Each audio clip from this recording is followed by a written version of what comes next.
sorry for the stream problems. It's not been a great technical day, but we are back into the FKC on this Pikachu down game 1, looking to make a run back happen. We got 2 stock by Zucchini on the Bowser, and out the gate, things are pretty even, but that's exactly how game 1 started as well. Yeah, started off incredibly even indeed, and it's going to be very difficult. Like, I cannot say it enough for KC to find any kind of value against a Bowser, one of the weakest hitters in the game being Pikachu, and the heaviest character in the game being Bowser. We're really going to see KC struggle unless they can find just an absolute massive lead. Yeah, we are on a flat stage, which has its ups and downs for Pikachu. It's not like the tri-flat where he can get those ladder combos, but the biggest thing in the matchup is there's no platform for Bowser to get that Bowser bomb on. We saw that come out in game 1. We saw Casey die very early to that Bowser bomb on the top platform, so it's something he's very scared of. And Zucchini with an off-stage air dodge means he's going to die. And now it's a really nice early lead for Casey, only 87%. This is the early lead Casey needed that I was just talking about. This is the room you need to be able to really put the damage into a Bowser, and after Zucchini hands you a stock like that, you really need to take advantage of it as much as you can. Yeah, we saw a good little back air string, but it didn't get that much of a conversion out of it, so it's only 25% on Zucchini, but Casey's still holding on to his stock, trying to make a trigger happen, but he's going to actually survive that Bowser bomb with some good DI, and now he's got another chance to keep building up this percent. 39 on Bowser, finds the grab, and now Bowser's stuck off stage, gonna get gimped by the Thunder setup off of the back row, and now Casey is looking so clean. Yeah, KC apparently just needed to warm up to that first round to really start putting in the work. Currently has that 2 stock advantage, 156% on their 3rd stock still. So they really have all 3 unblind, but that's gonna without a doubt kill a character as light as Pikachu. Still has that 2 stock lead, but now they've got to play a little bit more careful because getting too aggressive could still cost them. Yeah, you have to be so careful as Pikachu in this matchup. You'll really die to anything. Like a bad wind hitting you the wrong way will kill you if you're Pikachu against the Bowser. So already going up to 66%. Casey can't be feeling too comfortable. He's only put 31% onto Zucchini's last stock, but these combos are coming in a little better for him now. He's building up more percent for himself, and if he gets Zucchini up to 70, 80% by the time he loses his stock, that's feeling fine, and it looks like he's definitely on pace to beat that metric. Yeah, no doubt, definitely on pace indeed. It's going to be a tie for percent, but that isn't going to kill yet. The Bowser Bomb, no platform, can't go off the top of the map. Right now, KC getting a little close to this being a little too close for comfort, but still has that mild advantage, so can dump in just a little bit of extra damage. Yeah, it's very close for a while, but it's definitely widening out. 110 on Zucchini means a solid hit. Could do it if we're right next to the blast zones on the side of the stage. Only 100% on Casey means it would have to be a big hit from Bowser. We've seen Casey's DI has been great, but with the scoop on the down B, no DI is saving you, and now it's looking scary. The Bowser has rage. You have to feel confident if you're Casey, but in the back of your mind, this Bowser has rage, right? Anything can happen. Yeah, at the back of your mind, you know one false step in this series still does not end in your favor. So right now, KC very, very scared of whatever's coming next. But right now, Zucchini 151%. That is kill not going to do it. Oh, it is definitely kill potential. Even Pikachu can be killing at this percent. So the dunk, he doesn't tech. Yeah. He techs but no up B. I don't know what happened there, but he just drifts down into the blast zone. And it's going to be 1 stock going Casey's way. And very importantly, he's going to keep himself in contention for the 2 points he received for winning the set. We're going to go to a game 3 here. Yeah, we're going to go to the technical game 3. Both of these players able to take a stock off of one another, a map off one another. And now it's going to come down to this final situation. And KC definitely took that tiny break and that tiny amount of time to really adapt to Zucchini's playstyle and make a lot of really big changes. Yeah, it looked so good from Casey. Of course, we did see an SD come from Zucchini, a very unfortunate one. But also, on that second stock, we saw an incredible Gimp setup. He got a kill on a Bowser at like 50%. That's insane.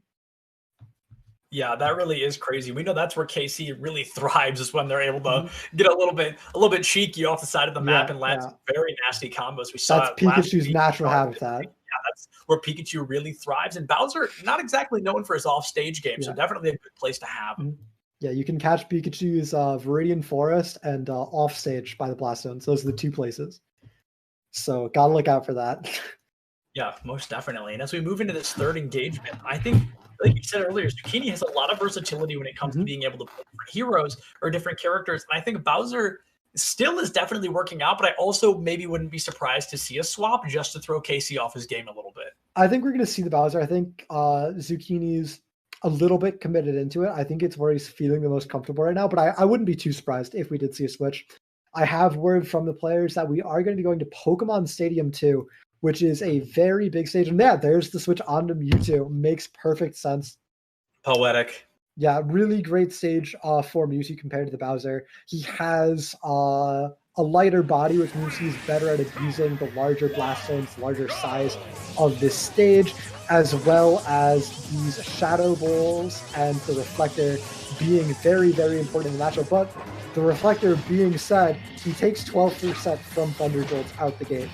Yeah, and Mewtwo, a very unique character in the game. There's not really anybody else quite like him. He's got a very individual play style, and it's something that you really need to be able to hone in with if you want any chance of success. He's a very high-risk, high-reward character, and right now, he took the risk, but he's not exactly reaping the rewards, but there is still plenty of time for this to turn either way. There's plenty of time indeed, but I have to imagine, stage pick aside, Casey has to be feeling better about playing against a Mewtwo than against the Bowser. It's going to be so much easier to kill. You can go for so many more shenanigans, so many more setups are really going to work. Those forward air down smashes are going to be very deadly. That jab gimp is insane for Casey. That's so important. 51% on him means he's going to have so much time to build up percent on this Mewtwo. Remember, he's not against a Bowser. Besides that forward air, that Shadow Claw, nothing is really going to be threatening Casey's stocks before 110, 120. Yeah, absolutely. And I think Zucchini may be regretting the swap a little bit. They're down, but they're not out. And playing Mewtwo versus playing Bowser like you were moments ago is a very different play style. It's something you're going to have to work to improve. And again, the recovery does not. Zucchini goes way too low there. Kind of handing Casey a victory here. We're going to see a very impressive reverse. Oh, no way. Okay, yeah. I really thought it was over for a second. That was that's the spike hitbox off stage. It does that automatic. No time for that. The forward air does clean up that stock, but Zucchini is so behind in a matchup with so much less comeback potential. Yeah, a lot of comeback potential is still under the belt, but it's not enough. And KC would really have to start floundering if we saw Zucchini having any chance of success. So right now, you've just got to play the defensive long game and hope that your opponent really starts to screw up. We also see Zucchini looking a lot more uncomfortable on this Mewtwo than he was on the Bowser, and I think it's really costing him here. A great little string going to send Zucchini the pretty deep disadvantage, and Pikachu's ledge trapping is nothing to be scoffed at, but the Thunder Jolt clips Zucchini, and again, a third short up the recovery means that that's going to be a pretty convincing two-stock for Casey, and now everything is tied back up. We are dead even in points. After two incredibly close sets, one going to Marist and one going to Canisius, we now have points totals at 6-6, tying the score up for both players, which means a Fly versus Absol coming up in just a few moments is going to be an incredibly critical turning point in the match. Whoever wins that is going to have the lead. They're going to have the tempo, and it's going to be so important for them moving forward. Yeah, no doubt. They're really going to have to really set the precedent for the rest of their teams and their opponents. They need to put their team in the lead because, like you said, it is down to the point tied right now. All of these matches have been incredibly close, except maybe that last one on Pokemon Stadium there. But other than that, these matches have been neck and neck the entire time. And when we come back from this break, we're probably going to see more very good matches. These schools are really giving each other a run for their money. So we'll see you guys on the other side of this quick break.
we are getting into the critically important Game 3 between Canisius College and Marist College. We have Canisius's A Fly on the Game & Watch going up against Marist College's Abso. It's not Zucchini running it back. We just had not switched off switches.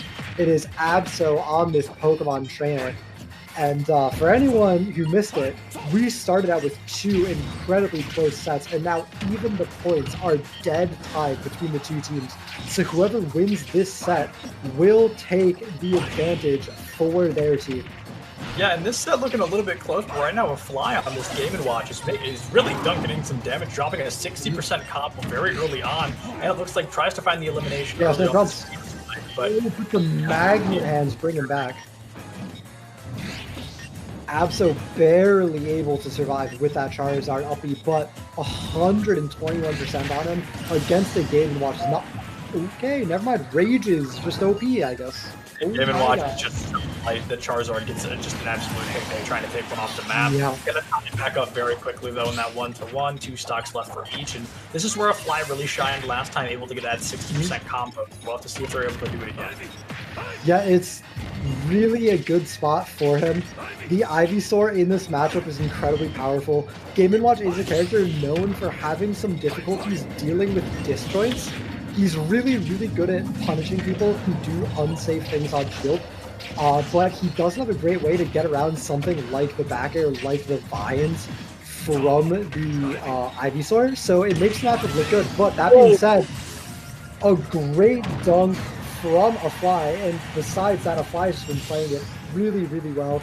But once again, Abso firing back immediately, evening up the stock out, and now we're 0-0 last stock here. Yeah, this is the scariest place for a Fly to be, is against a low percent Charizard who can really take advantage of the fact that a Fly weighs 3 pounds. This Charizard really can get very aggressive and you can find the value, but the Fly really struggling to make much happen against such a heavy-hitting opponent. The Game & Watch, I believe, the 3rd lightest character in the game since he is literally 2-dimensional. A great little bucket there. It instantly fills up off the fire because it is a multi-hitting energy projectile. But the down smash is going to clip the air dodge. Not a whole lot of options for A Fly at that point. And it's going to be Abso taking game 1 in a 1 stock. And going forward, I really don't feel like that was convincing. I feel like A Fly is very solidly still in it and can stay very competitive. Yeah, other than that last stock, which happened quite quickly, but as a Game & Watch against a Charizard, there's only so little you can do. But I agree, A Fly had a very aggressive start to that match, and really, even with both the eliminations that were found, were very competitive and very quick to really prove Game & Watch isn't a hero to be looked down upon. Just Pokemon Trainer has a little bit more versatility and can shift to change no matter how Game & Watch is choosing to approach the situation. So right now, Game & Watch definitely in a deficit, but A Fly is such an impressive Game & Watch that I'm not sure that'll really matter in the long run. Yeah, it's definitely a rough matchup. There's so many different tools that Pokemon Trainer has to beat the Game & Watch, but when you are such a good Game & Watch, we saw up until the end, he really was navigating around it very well. So I'm sure he'll be able to make it happen for himself. He'll be able to run it back. And now he's going to his counter pick. So that should definitely help a lot in the matchup for him here. I wonder what the counter pick is going to end up being. It looks like it's going to be Kalos. Looking in the captain's chat, the bands were Battlefield and Town and City, which are interesting bands. Typically, you see a Battlefield band paired with a Yoshi Story band because you're trying to target tri-plat stages, but I guess that was not the case this time. We are going to be going to Kalos. A very flat stage with a very high ceiling. Yeah. Makes sense, right? Yeah, we talked about that earlier. The ceiling is definitely something that you can find value in Kalos with, and it's those close those close blast zones on either side that are very aggressive and could actually help Game & Watch with that offstage value. Yeah, it helps a lot. The stage spikes for Game & Watch are very relevant. He can go deep and up B and bounce you off the wall back out toward the blast zone. It helps cover a lot of options that way. It's just really nice for him. Squirtle notably does have a wall jump on the stage. Yeah, the wall jump is an important one to know about because it can keep that team alive depending on who's really out when you get below the stage there. Right now, we're going to see a fly hitting an early 23%, once again finding some early value, but, you know, this could really turn around in the blink of an eye. Yeah, it can turn around in the blink of an eye, especially when you're playing characters like the Squirtle, like the Ivysaur, who are so good at racking up that 3%. But great spacing so far from a fly on this Gaming Watch to keep Absol at bay, keep the percent lead in his favor, just find these hits here and there, build up your advantage a little bit, just inch by inch. He's making more percent in his favor. Yeah, absolutely. You give a fly an inch and he's definitely able to take a mile in terms of percentage. You give him the opportunity to get one hit and he always turns it into some kind of combo, racking up 10, maybe even 20 or 30% with them. And right now we're seeing a definite change from our Ivysaur, the play style, much slower, much more patient. Great ledge trap option lead means the forward smash is going to take the stock, and now Zucchini, this is exactly where you want to be. You're only at 82%, you have the stock lead, you're playing for extra credit, you hit 2 up smashes in a row, and Game & Watch might have some trouble killing here. Yeah, it's definitely going to be difficult for Game & Watch to find a lot of value because, again, that Charizard is just so heavy, there's not much you can do against him. So right now, a fly really going to struggle to find any kind of value other than just trying to gimp him off the map. Yeah. But 83%, ooh, really, really close to connecting that up B. But the up B from the Charizard from Absol is going to reverse things a little bit. And now 149 full rage. This might kill, and it does off the top. Yeah, this is looking like it's going to be a much less close match than we saw earlier, as we see this Charizard just absolutely taking advantage of the fact that Game & Watch is that 5-pound, 2-dimensional hero, and Charizard is a tank himself, very difficult to knock off the stage with a lot of heroes. So the fact that Game & Watch is able to even find that elimination speaks volumes for how well a fly can play that Game & Watch. Really great down smash from a fly there. Takes the 1 stock off of Absol, but still down so much. Still down an entire stock and down in percent. It's a big hill to climb. He's finding some nice little swings for himself here, but Absol on this Charizard, putting Game & Watch to 86%. When you're so light, it's hard to make those comebacks happen because any little thing will do it. He does get some good percent off the bucket, and a missed flare with its absolute disadvantage, but it's looking really rough. We have a ledge trap here, and it might be lights out. Yeah, it really is looking like lights out here for a fly, but just barely stays alive a little bit longer. 120% on Game & Watch is terrifying, and this isn't even the last stock for our Pokemon trainer, so it's going to be really difficult to do anything other than lose, in all honesty, as you really can't do much against Charizard. Yeah, but remember, with how close the stock counts are this match, even getting this 1 stock off of Absol would be so critically important for a fly to pull off, but he won't be able to do it. A great dash back F-tilt will secure the victory for Absol in a 2 stock, meaning he is going to net 5 more points for his team and bring the total score up to 6-11 in Marist College's favor. Yeah, and that's going to be great for Marist. They're up by, 5 points? That's going to be a very high value for them to keep those points, because now we really have to see the others really overperform if they want to.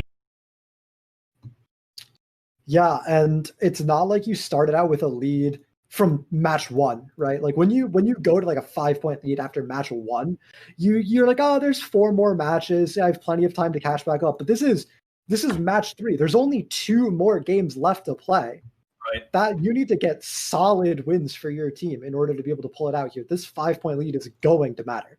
Yeah, absolutely. And we are going to take it to a quick break before we get into our 4th game. So it looks like we are going to have to run it to a break, and we'll see you guys in just a minute. Mm-hmm.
game 4, possibly the deciding game of the match between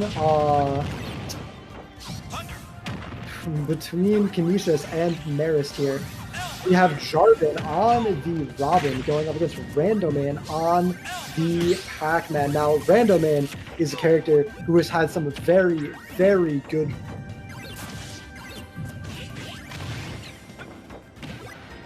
Yeah, it looks like we're going to see a lot of value coming out from the Pac-Man, already 80% onto this Robin, and I really do think Pac gets the mild advantage here in this match. Menace for all the people who have put up them. I do think Pac-Man has the advantage. He's got the Hydrant, and the Hydrant really puts in a lot of work, zoning out a lot of the projectiles that the Robin wants to throw out. The Lightning at full charge will go through, but that's it. It'll block everything else in the matchup, which just gives Pac-Man so much freedom and safety. Yeah, absolutely, and safety is the number one thing Pac-Man's going to need to succeed. Right now, 120% on Robin. Pac-Man, the very comfortable lead, but still with these 3 stocks left, this game has plenty of time to go either way. A solid lead for him at 119. We've seen some really crazy setups with that Hydrant, with the key and the fruits that the Pac-Man can pull out to take stocks around these percents, and of course, Pac-Man's recovery is very, very good. It's hard to gimp him. Hard to make any early kills happen on him, so it's gonna be a little bit away for this Robin to find a kill. And there is one of the setups I was talking about. The up tilt does send the Hydrant at that incredibly weird angle that you don't expect. It's one of those setups that only really works once, but a great forward smash with that Levin Sword even back up. Yeah, absolutely. Pac had the lead and kind of lost it a bit, but that does not mean this series is over in either way. It's going to be very close. Right now, the Pac-Man finding that early game combo once again. Like you said, hitting the cheeky Fire Hydrant combo is difficult to do, the kind of thing you can only do once per game, and as well, finding a lot of value with the Fire Hydrant, keeping those safe options in the recovery off stage. It's really hard to gimp somebody who has 3 tries to get back without really sweating about it, so it's definitely difficult to play with Pac off stage.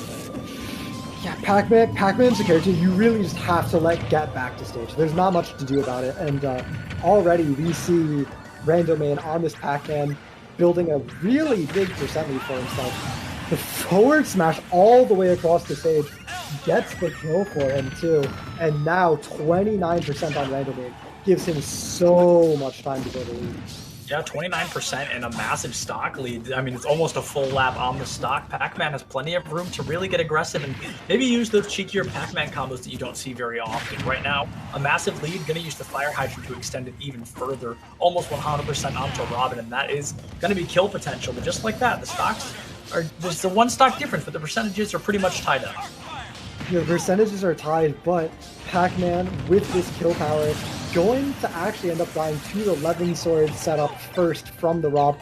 Forward air to Levin Sword, or forward B to Levin Sword, a very, very classic setup to find, but 110 on this Rob means that most options from the Pac-Man will kill at this point, and it really just has to be Randoman finding one thing, and there it is. Yeah, absolutely. It was just that Fire Hydrant, the great placement and elimination usage of cooldowns. And the Robin really did end up bringing that back a little bit, lowered the points from 2 stock to 1 stock, and that could make all the difference in the end. Yeah, it's important to note that now that Randoman has won game 1, the point difference is 6-12, meaning if Randoman wins this next game, he will guarantee victory for Marist College. Yeah, and that's exactly what they want to do. It's something that's obviously what we're all here to do, is everybody wants to win matches, and Marist, they're looking like they could do that with relative ease here. Mm-hmm. Yeah, Randoman winning game 1 pretty convincingly. It was a little closer than I think he would have liked. I think he would have liked to close it out as a 2 stock. He got hit by that setup just at the very end of the game, but it was almost a 2 stock, almost a JV. So if Randoman has another showing like that, which is entirely possible, Jarvan didn't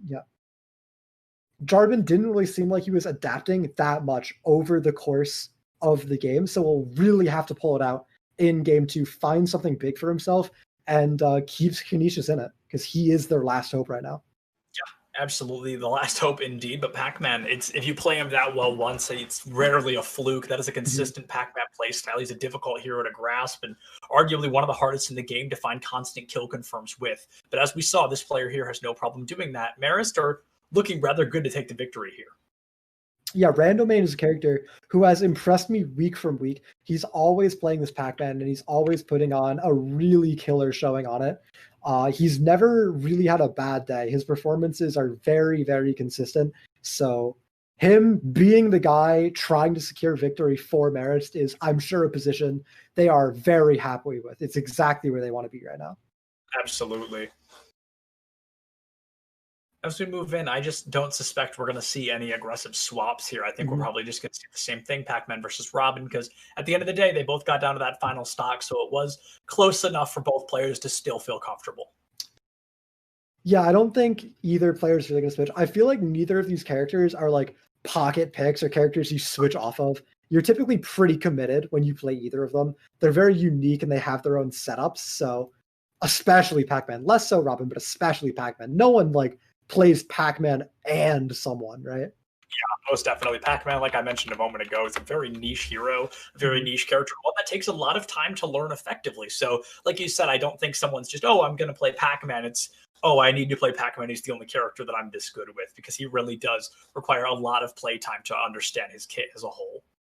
Yeah, especially Randomain. I've never seen Randomain play anyone else, so I fully expect him to stay. I do have words from the captain's channel that we are going to be going to town and city in just a second. And what do you think about the stage in this matchup of Pac-Man going up against Robin?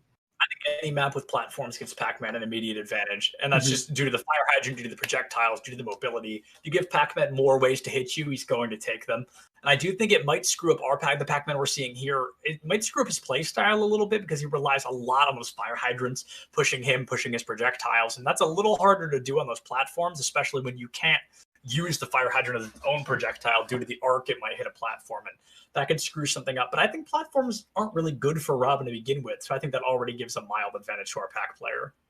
Yeah, the platforms, very importantly, give Pac-Man a ceiling. He can put up the fire hydrant as a wall in front of him and then also have a platform over him to stop any downwards approaches from above. So it gives him a lot of pressure. So we're going to go to town somewhere that has those really high platforms that don't enable that, as well as some forms just don't have platforms on them at all. They're like mini FDs. So it limits Pac-Man's ability to keep you out and allows you more approach options. Yeah, absolutely. The approach options, especially as Pac-Man, are the most important. You need to be making sure you have plenty. You need to be making sure your opponent has none. And that's really what we've seen from this Pac-Man so far, who is immediately going to take advantage of those platforms. Yeah. He's going to go up there, charge the Galaga, doesn't find anything out of him, a really good double fire. He misses the sword swing after, but didn't use 11 sword charge for that whip, so it's going to be okay. Another third fire hits, and he gets the 11 sword swing that time, and now already 54% onto Randomain is not an insurmountable early lead, but it's definitely something you're very happy with if you are Jarvan. Yeah, absolutely. And right now, that's, like you said, a mild lead, but a lead nonetheless. And the higher you get Pac-Man, obviously, the more likely he is to die to these rather heavy moves that Robin can present. We haven't seen a lot of them. We haven't seen any grabs coming out either, which I think are very effective for Robin's combos. But right now, it looks like Pac-Man just trying to find any kind of value in any kind of percentage. Yeah, but he's going to miss his bell setup and need some jabs for it. 91% already means that with that 11 sword online, he has to be very, very careful. Randomain cannot get lazy, especially with his upcoming ledge trap. Robin is the character with such great ledge trapping tools that you have to be careful. Gets clipped by the fire, but there's no follow-up 11 sword, and now it's Jarvan stuck off stage against the Pac-Man. He's going to make it back just fine, but it's really close. Both players really getting up there, looking to die pretty soon. Yeah, both these players really getting up there, but the forward smash, it does it when you need it. It's not when you need it. Pac player's best friend, arguably, in those situations. But just like that, can be turned around, and similar to the matches we saw earlier tonight, it's going to be incredibly close. One stock eliminated for both players already. Yeah, a really great side B into 11 sword swing from Jarvan, evens up the stock out, and now we're back to 2 stocks, even game, low percent. Both players really looking for a big opening. Neither player finding any really crazy ledge traps for the most part so far, which is weird because both the characters are defined by it, but the hydrant placement blocks Jarvan from grabbing ledge. I didn't even know Pac-Man could do that. That's disgusting.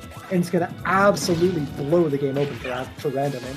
Yeah, without a doubt, Random Man is suddenly in the driver's seat once again, and that forward smash combination with the but no, the DI does come out most when they need it, and right now, Random Man is looking to end this. 100% for a Robin is definitely within the kill zone, depending on what moves Pac-Man can find. Yeah, 100% is one smash attack away. It's not impossible for the Robin. Robin is not a character known for his insane comeback potential, right? Robin, definitely a character known more for having the lead, taking the lead, and keeping the lead rather than coming back from a massive one-stock deficit like this. Yeah. Pac-Man just trying to find any kind of value. In 133%, it's going to be the up smash, and that's really going to be the difference maker. Random Man comes out 2-stock lead once again. Yeah, the up smash is going to take it. He's going to take the 2-stock victory. He's going to earn another 2 points for his team on the back of winning the set. He's not going to give a single point over to Jarvan, to Canisius College. And now, with a scoreline of 6-16 going into match 5, that is a difference of more than 8 points. It's a difference of 10 points, which means Marist College are going to be your victors for this set. They're going to take the victory over Canisius. Remember, we will still be playing out the match between MKL Rising and Rograt, but it's a little bit of a swag game, a little bit of a show-off game for bragging points. There's no wins or losses really on the line here. Marist College has completely secured it for themselves on the back of Randomain's really great performance. Absolutely. I could not have said it better. And like you said, it'd be pretty unfair to not let all players perform. So we are going to run that last game of the night, or last game of this series. Sorry, we've got one more coming up after. A lot more tonight. For Gerbil and I, and then we've got even more after that. But for now, we're going to jump into a 1 or 2 minute break. So we're going to bring in the next set of players, and we'll see you guys in just a minute.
Hello everybody, welcome back. We are bringing you Game 5 between Marist and Canisius here.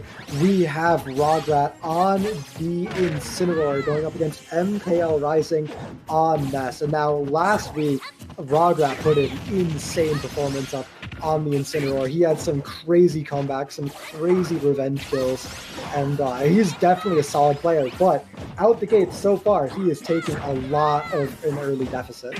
Yeah, most definitely taking the early deficit here. I'm a big fan of the Incineroar gameplay. It's not something you see super often. A bit of a niche pick himself, but like you said, Rograt last week was just putting in the work absolutely. Going up against this Ness player is definitely going to be difficult, but they're finding 123% actually isn't that much of a kill zone for somebody as heavy as Incineroar. So right now he can still play with this percentage a little bit, and of course he's at a higher risk of dying. The Ness should be much more worried about dying than Incineroar here.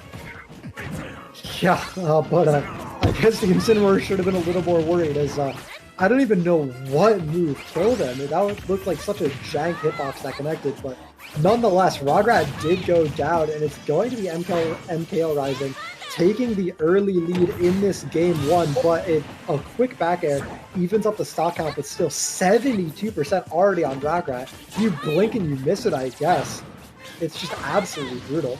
Yeah, this is most definitely proving to be a quick series already, but Rograt trying to bring it back as fast as possible, already finding almost 20% onto this Ness player here, and Rograt just putting in the work, or at least attempting to do so, but going to take himself out of the work in the very same process. So it's kind of a risky combo. Might even be playing a little bit more cheeky just because he knows no matter what he does, they've already got the win under their belts here. So he definitely might be playing with no fear.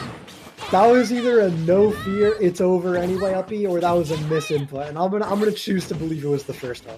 Yeah, I'm also gonna choose to believe it was the first one. We'll believe Rograt's out here just trying to farm some highlights if possible, but going against Ness as Incineroar is definitely a difficult matchup just from the very start.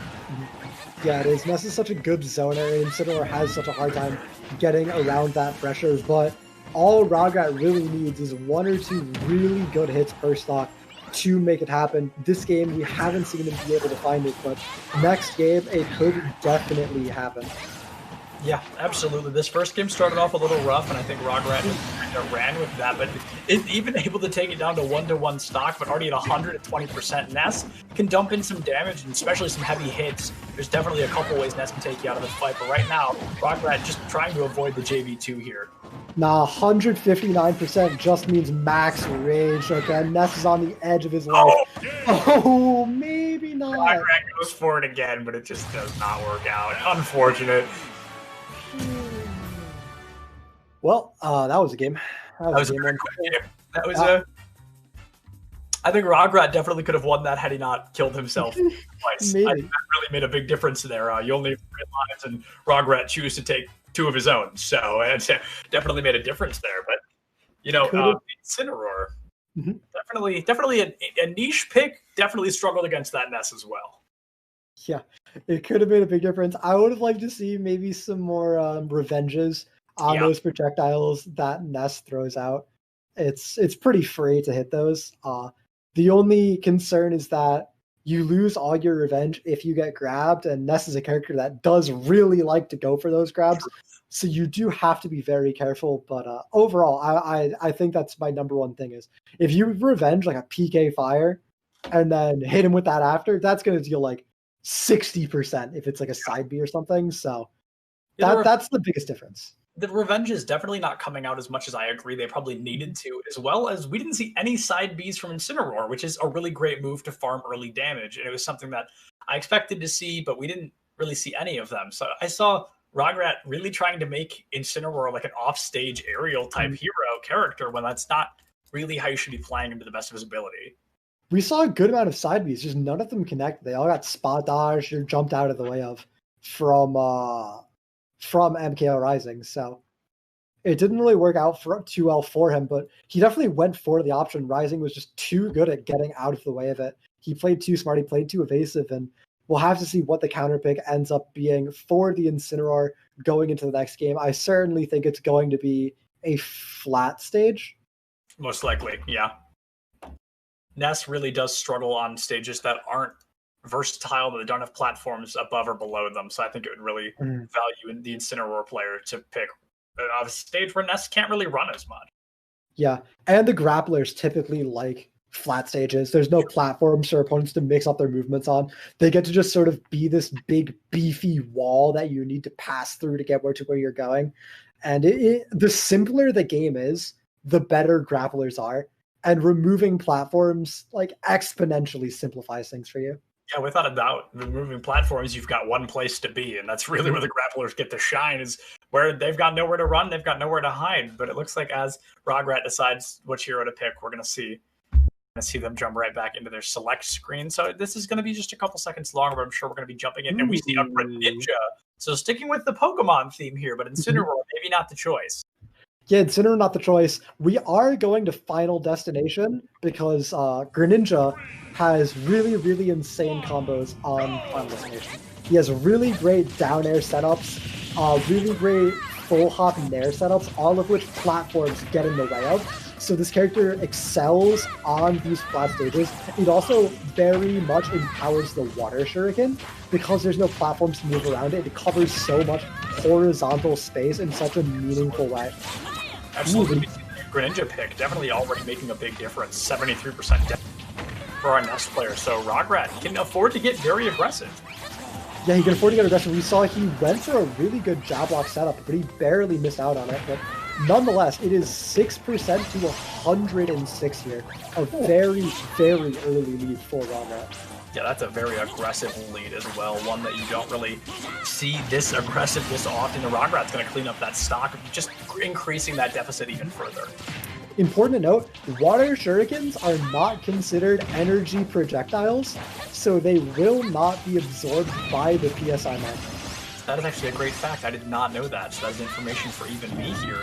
That's going to be great to use specifically against Nest. Yeah. I was very surprised to find out, because things like Link's Fire Era are considered energy projectiles, but the Water Shuriken isn't. It makes no sense to me. I think it's a really funny fact, though. Yeah, most definitely, but we see Greninja not even utilizing those long-distance ranges, instead just constantly staying in Ness's face, trying to dump in that damage as fast as possible, and it's paying off as there's over a complete stock lead. Yeah, the extra credit is already racked up to the point where Rograt is lapping over Rising, and a great Shadow Sneak will take the second stop, and Rograt maybe trying to get a little bit of revenge after SDing twice in game one, trying to prove, like, nah, man, like, I can 3-stock you, chill, bro, chill. Yeah, trying to make up for that double SD, a very unfortunate thing we saw earlier, but a funny one nonetheless, so I'm glad to see he's coming back swinging a little bit harder. Yeah, he's definitely out swinging in this game too. This Rograt Greninja looks very practiced, very clean. The back throw from Ness, hey, it's Ness. You're going to get back from, you're going to lose your stock. That's fine. He's still up an entire stock. Rograt feels absolutely comfortable still. And he's just looking to build percent and close things out pretty quickly. Yeah, I mean, you got that one stock lead. You're really looking to just get rid of this Ness as soon as possible and take us to a game 3. Yeah, he's got the 1-stock lead, but he's taking a lot of percent here. His lead is dwindling bit by bit. He's not able to find those combos, those strings. He started out finding that almost was it. If he got that sweet spot, it could have been the kill, even at 60. It is incredibly powerful up smash. Yeah, absolutely. And just looking for any kind of kill potential here, trying to keep this 2-stock lead, or this 1-stock lead. There it is. In total, the up smash is going to do it. Simple as that. Rograt comes in much, much better with the Greninja and ends up taking that round. Yeah, I wonder if we're going to see the Greninja stay for game 3. It's pretty specifically good on Final Destination and flat stages like that. So I wonder if we'll see a ban on Kalos and Smashville, or not Smashville, Town and City get forced out, and then he might switch back onto the Incineroar. I could see that happening. Yeah, I think that would actually be the proper thing to happen here, because Greninja performs that aggressively as Greninja. You want to make sure they can't really perform that way again. So playing any map with platforms or simply banning the maps that don't have any would be the way to go. So the Incineroar, I think, is just as likely as the Greninja here. I think really either one of them could come out. Yeah, it definitely feels like a solid toss-up. And from the side of Rising, between game 1 and game 2, I feel like it was mostly just the 2 SDs from Rograt in game 1 that really made it happen. I feel like even in game 1, when Rograt wasn't going for really crazy, ambitious options, he Right. was the one determining the pace. He was the one finding those big, meaty hits when it counted. Yeah, absolutely. And they were very important hits to find and very impressive ones at that. We've now gone 1-1, and if Rograt hadn't SD'd twice in one game, I think this could have been a very efficient 2-0. Mhm. Very interestingly, we see Yoshi's and Smashville are the bands, and Kalos is the pick. So I believe we're going to see Rograt end up staying on the Greninja because Kalos is another flat stage. So his Yeah, we opponent said the same thing. what? Yeah. So his opponent opting to take him to that flat stage when he knows he has that Greninja ready to pull out seems like an interesting pick. But if Rising is confident, and it could be good, maybe he just knows that Kalos is in fact the best stage in the game, and he just wants to end it there because nothing else matters. Wants to end it where it looks the best. True. Yeah, there's the Greninja once again. So Mhm. this is definitely, I'm going to give this a mild advantage just starting off to Rograt because this is a great map for Greninja. Yeah, it's a really good one. Even this map compared to FD, Greninja gets the wall hop, which is very, very important. Greninja's recovery is good, but it's not amazing. But when you factor in that wall hop, you get so many more mix-ups he can do to delay his timings, avoid ledge traps, avoid ledge guards, and it helps him so much. Yeah, definitely helps indeed. But right now, he's actually at a very large deficit here in terms of percentage. Trying to close that gap as quickly as possible. Going to find the grab as well. Already a 40% difference between these two, so it really could go either way. We are only on that first stock. Ooh, up air almost killing, but luckily Kalos is a very high stage. Well, 120% on this Greninja means Rograt is not going to be feeling covering the air dodge off the yo-yo. I think he thought he was going to get stage spiked and wanted to tag. But that has like no knockback. It just interrupts your movement. So Yeah, he was okay. The Rograt we saw in round 1. Things are not looking good right now. Possibly. There's still a lot of time to make things up. He did get a really nice 2-stock for himself. So being at this early deficit is not the end of the world for Rograt here. He has a lot of great plays to bring out. And with 97% on Rising and only 20% on himself, he could take this stock very soon and even things right back up. Yeah, that's absolutely true. It's 116% for a Ness is absolutely in the kill zone, so it's going to be very easy to find an elimination. But you've got to get the damage onto the Nest first, which Rograt is really struggling to do here. Well, the damage is on, right? He's at 120, 128 now, but you need to find something with a forward air and up air. The Shadow Sneak will certainly do it. And now, stocks are even. Percent's only down 40%. That's like one solid combo away from being even. So now, it's looking better and better for Rograt again. He's making the comeback happen. Yeah, making the comeback happen is what you're looking to do. He's only 30% at a deficit here, and he's really trying to prove or find the value that he needs to turn this back around. Things started very nasty combo coming out. Rograt takes the lead in the blink of an eye. What an incredibly clean Shadow Sneak from Rograt. Immediately knowing exactly how to capitalize off of that opening he made for himself. And now, Rising, stuck in disadvantage, barely gets out punching that Shadow Sneak, and he's falling so behind. This extra credit is building incredibly fast for Rograt. Yeah, no doubt, building fast indeed. Just trying to find any elimination now, trying to keep these two stocks and gain as many points as he can. Ooh, really close to looking for that up smash setup. The drag down into the sweet spot up smash, not quite going to be enough to do it. A little bit too low percent on Rising, but something like that happening again will certainly take it. And Rograt playing for pride, looking to make the 2-stock happen, not going to do it the back throw from all the way across the stage. Is just still too strong, but the jab lock setup will take it. A 1-stock victory for Rograt will bring the final score for Marist versus Canisius up to 21-7. And what started as a pretty close set, incredibly close after the first 2 matches actually, ended up becoming very one-sided in the end. After the first 2 matches, Canisius earned 1 more point for themselves in total, and Marist earned 15. Yeah, that was that last map in particular was very close, and things looked great up to that point. But that is going to wrap up that one. And I know that Toxic Gerbil and I have one more series coming up for you guys in just a couple of minutes. So we are going to jump to a quick break, get that all figured out, and we'll see you guys in literally like very, very soon, so don't go far.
Hello, everybody. We are getting into my final match of the night, as well as Septilince's final match of the night. We're going to have two more after this one for you, but we're going to be signing off after, so hopefully it is a banger series.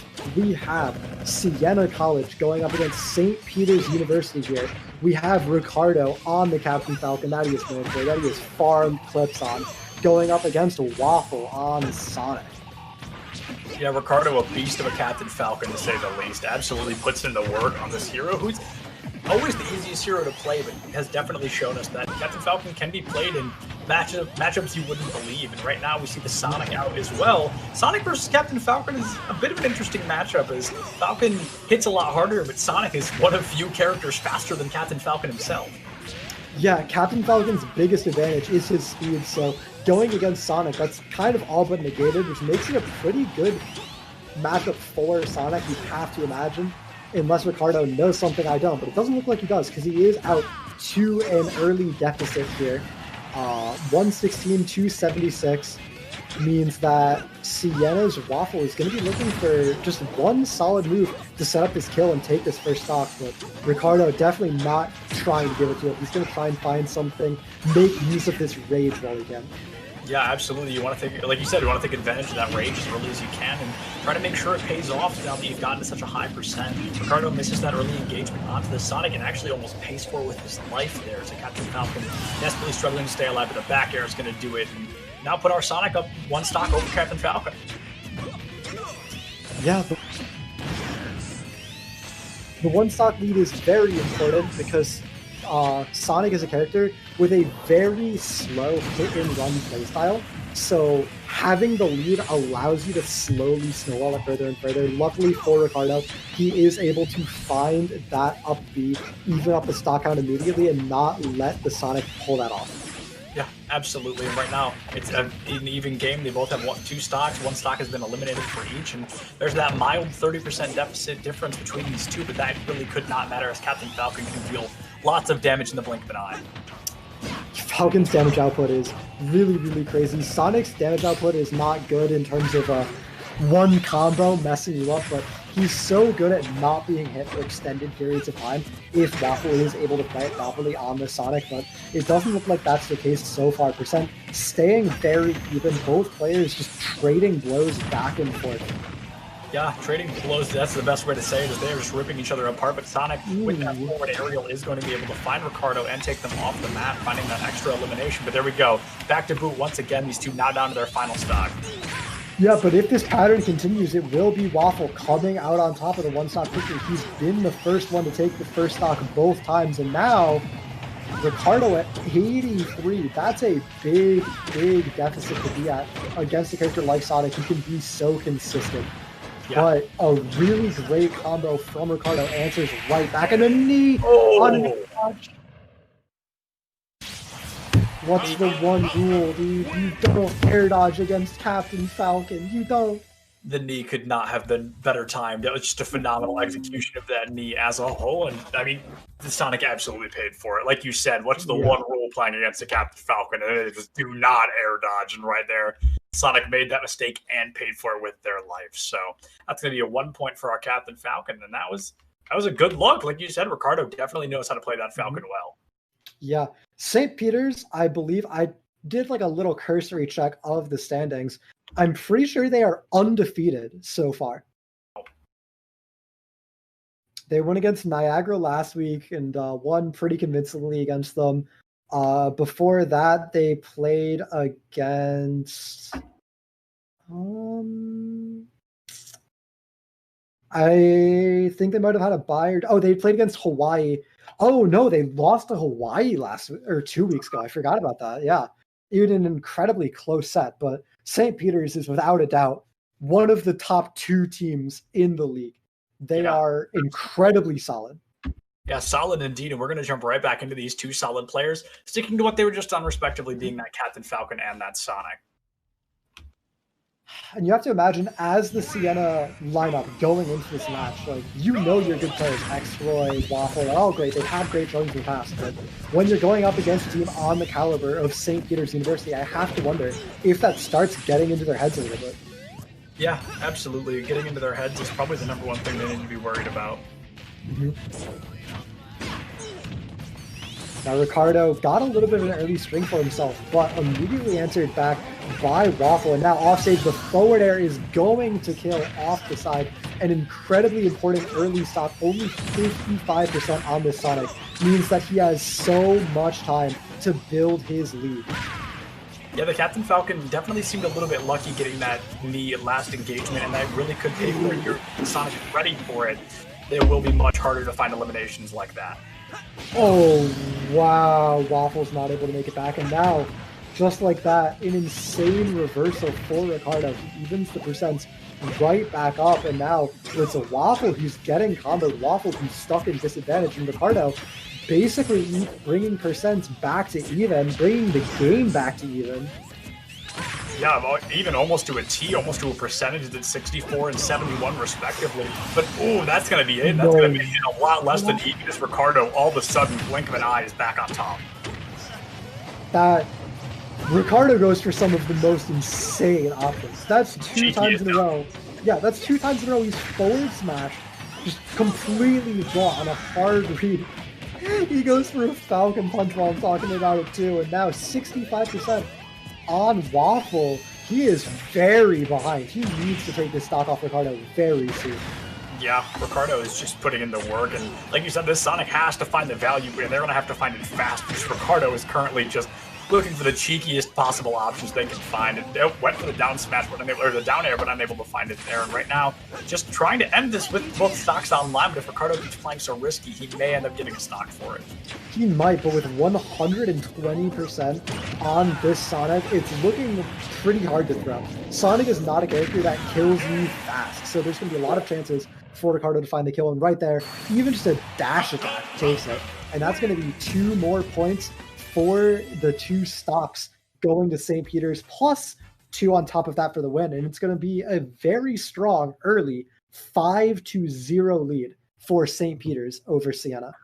Yeah, a 5-0 lead is an aggressive one, to say the least. That's the arguably one of the best ways you can end up at the beginning of this. And, other than maybe a bunch of 3-0s, but it's still a great place to be. A 5-0 is something you never want to shy away from. And we'll have to see if they can continue this lead when we get our next players into the lobby. So we're going to jump again to the quick 1-2 minute break, and we'll see you guys in just a few.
Siena College's Exeroy on Banjo and Kazooie going up against Azumi from St. Peter's on this Young Link. And funny enough, we saw Banjo versus Adult Link earlier in the night, and I believe the Banjo took it pretty convincing. Yes, yeah, the Banjo did take that one pretty nasty, but I personally do think Young Link is better than Adult Link in this game, so I do think we could see a value coming out for the Young Link that is already here a little bit with a 50%, with 50% already online for this Banjo.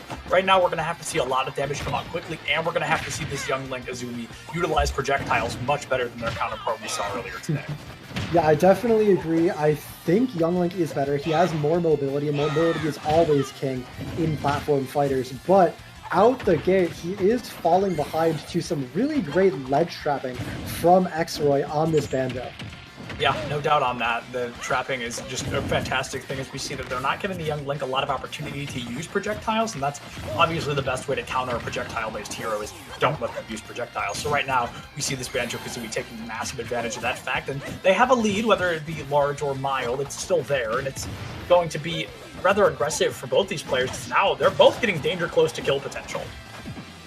Yeah, Azumi takes the lead back once he's able to find his own footing on the stage, but now it's 121.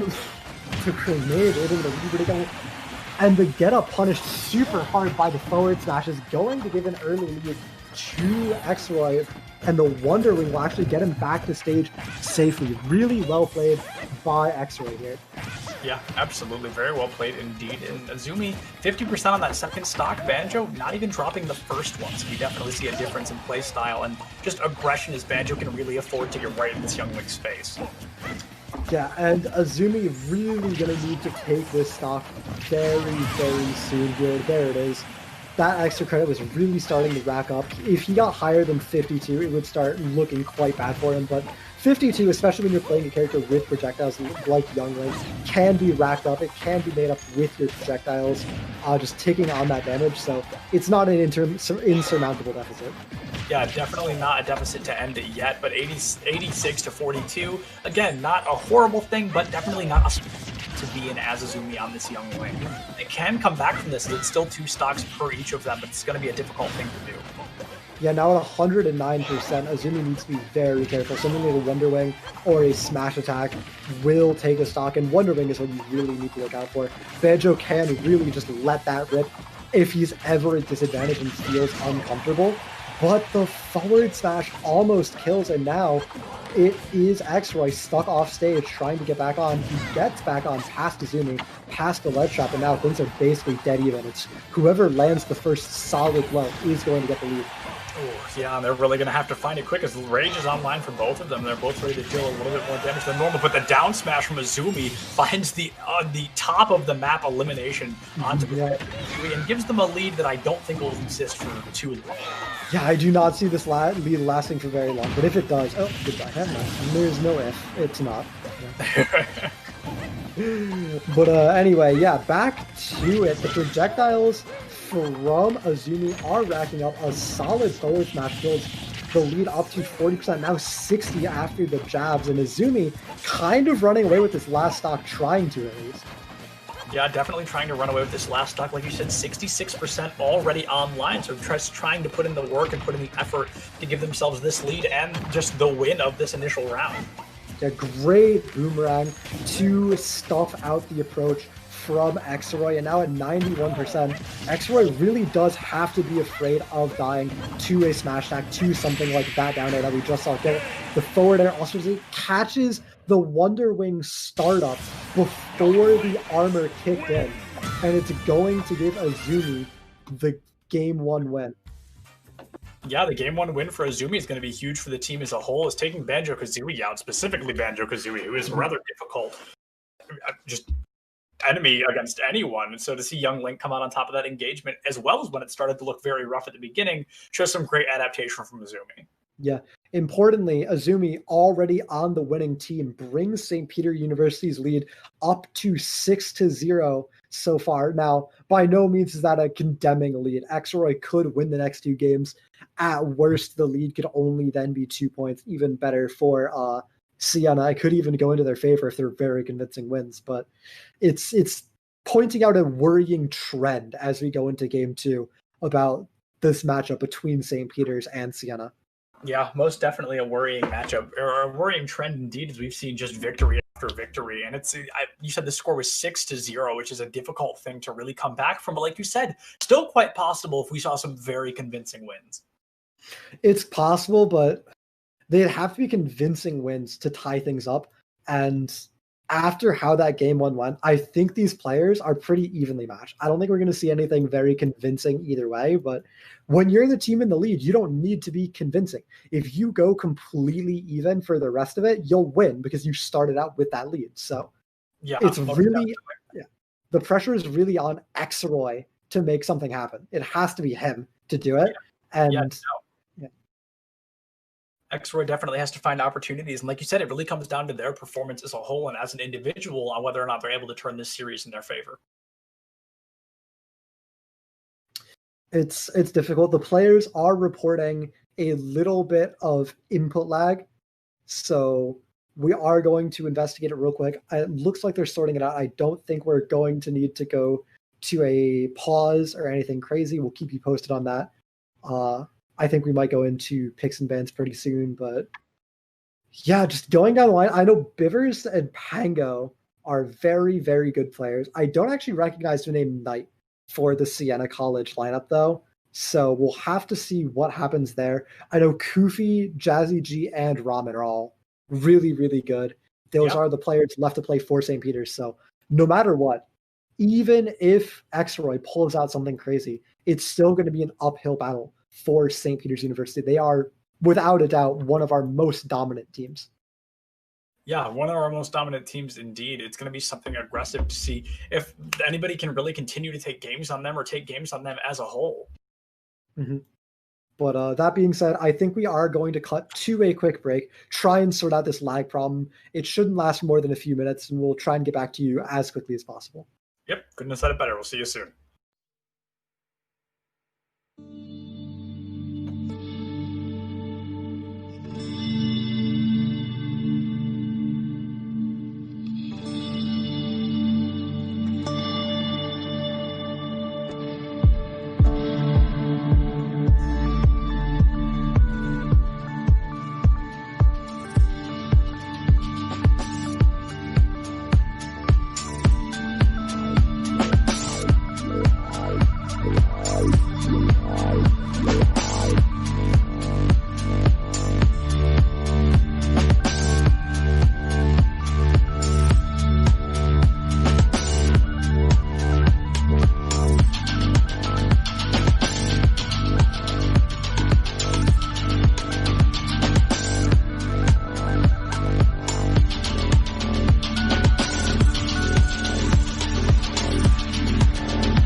welcome back.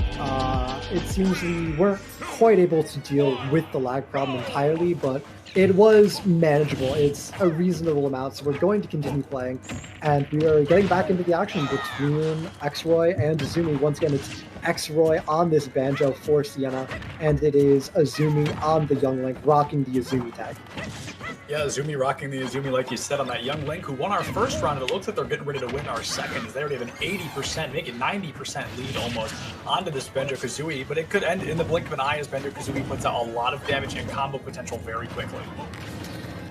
Yeah, the Banjo can really rack things up, but on a stage like this where you don't have platforms to extend your combos, you can't just keep the train rolling, and there's so many great projectile options from the Young Link that the stage really helps them out. I'm not quite sure I completely understand this stage counterpick. I feel like it's where I'd want to go if I was the Young Link in this case, and it definitely looks like it is working out really well for him so far. Oh, yeah, I agree that I would pick this stage if I was the Young Link. I would not pick this stage to counter the Young Link, because as the Banjo-Kazooie, you need those platforms and that mobility to not constantly be berated by these projectiles.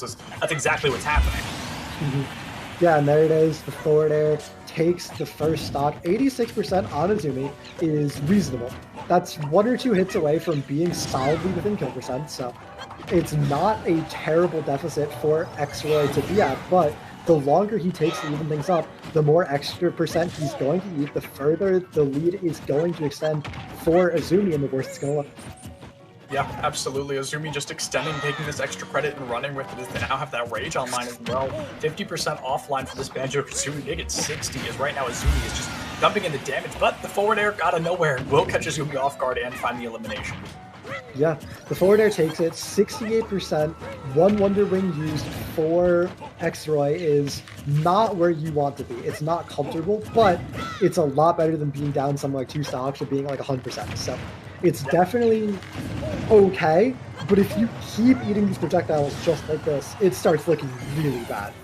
Yeah, it really is going to start looking bad, but barely makes it back 125% versus Azumi, who's barely taken any, only at 15. Right now has a fantastic opportunity to make this a 2-stock. Yeah, and that down air is going to...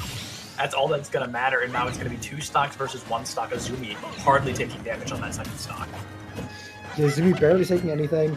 Xroy does get his Wonderlings back. He was low, but now he only has 5 to get through 2 stocks from Azumi. That is a high hill to climb, a tough task, especially if you're going to eat this fat combo from Azumi. Yeah, definitely a difficult thing to do indeed. And Azumi, like you said, just dropping a massive combo, still up an entire stock. Siena really getting a run for their money, as now it's going to be very difficult to take not 1 but 2 stocks on a Young Link when you're already 50% on your final stock. Yeah, 50%, not that bad. Ooh, so close to having the space on that F smash. If he got that, I'd say it was winnable for him. But right now, 74%, still can't find a way, and can't find a way to even up the stock out. Eating more and more percent, just getting whittled down by these arrows and these boomerangs. It keeps looking worse over time for Xroy. Yeah, definitely looking worse as time goes on. Xroy just being caught out time and time again by this Young Link, who's still on that second stock and now has the Rage to boot at 158%. That's all it's going to take is that forward smash, and that's going to find the elimination on the Banjo. Yeah, that forward smash just holds up the shield, eats the Wonder Wing just fine, drops it, gets the forward smash, and gets a 2 stock for his team. Now the score, after a 1 stock into a 2 stock happening twice, is going to bring it to 10-0 in favor of St. Peter's University, meaning even if their next player for Siena College gets a double 3 stock, they will still be losing, and that is when the match really starts looking dire. It's going to take performances from multiple players performing really well, getting dominating victories in order to tie things up. And hopefully those players can bring that to the table. But we're going to throw it to that quick break, drag our next player in here, and we'll see you in just a minute or two, so don't go anywhere.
for Game 3 between Siena College and St. Peter's University. We have Jazzy G on their classic Palutena going up against Knight on Shulk. Yeah, Knight on Shulk here, playing a very aggressive play style, which in my opinion is what needs to be done to counter a Palutena. You need to get close and you need to stay close in order to keep her out of landing her combos, just like she is right now, landing that double up air combo. And right now, Shulk had the win, and then had the advantage, and then all of a sudden threw it away because they got too far away and gave Palutena an opportunity to breathe. Yeah, and Jazzy G really landing their combos nicely, finding the hits they need to.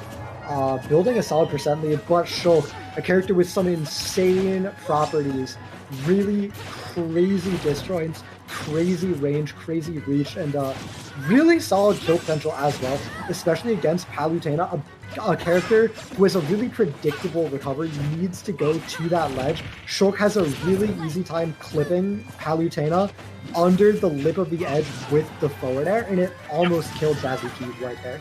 Yeah, that's a lethal move and a very important one to hit. I mean, it's ironic to say that Shulk would clip Palutena's wings, but it does make sense at the end of the day. Yeah. Right now, this fight, just similar to so many we've seen today, is so incredibly close.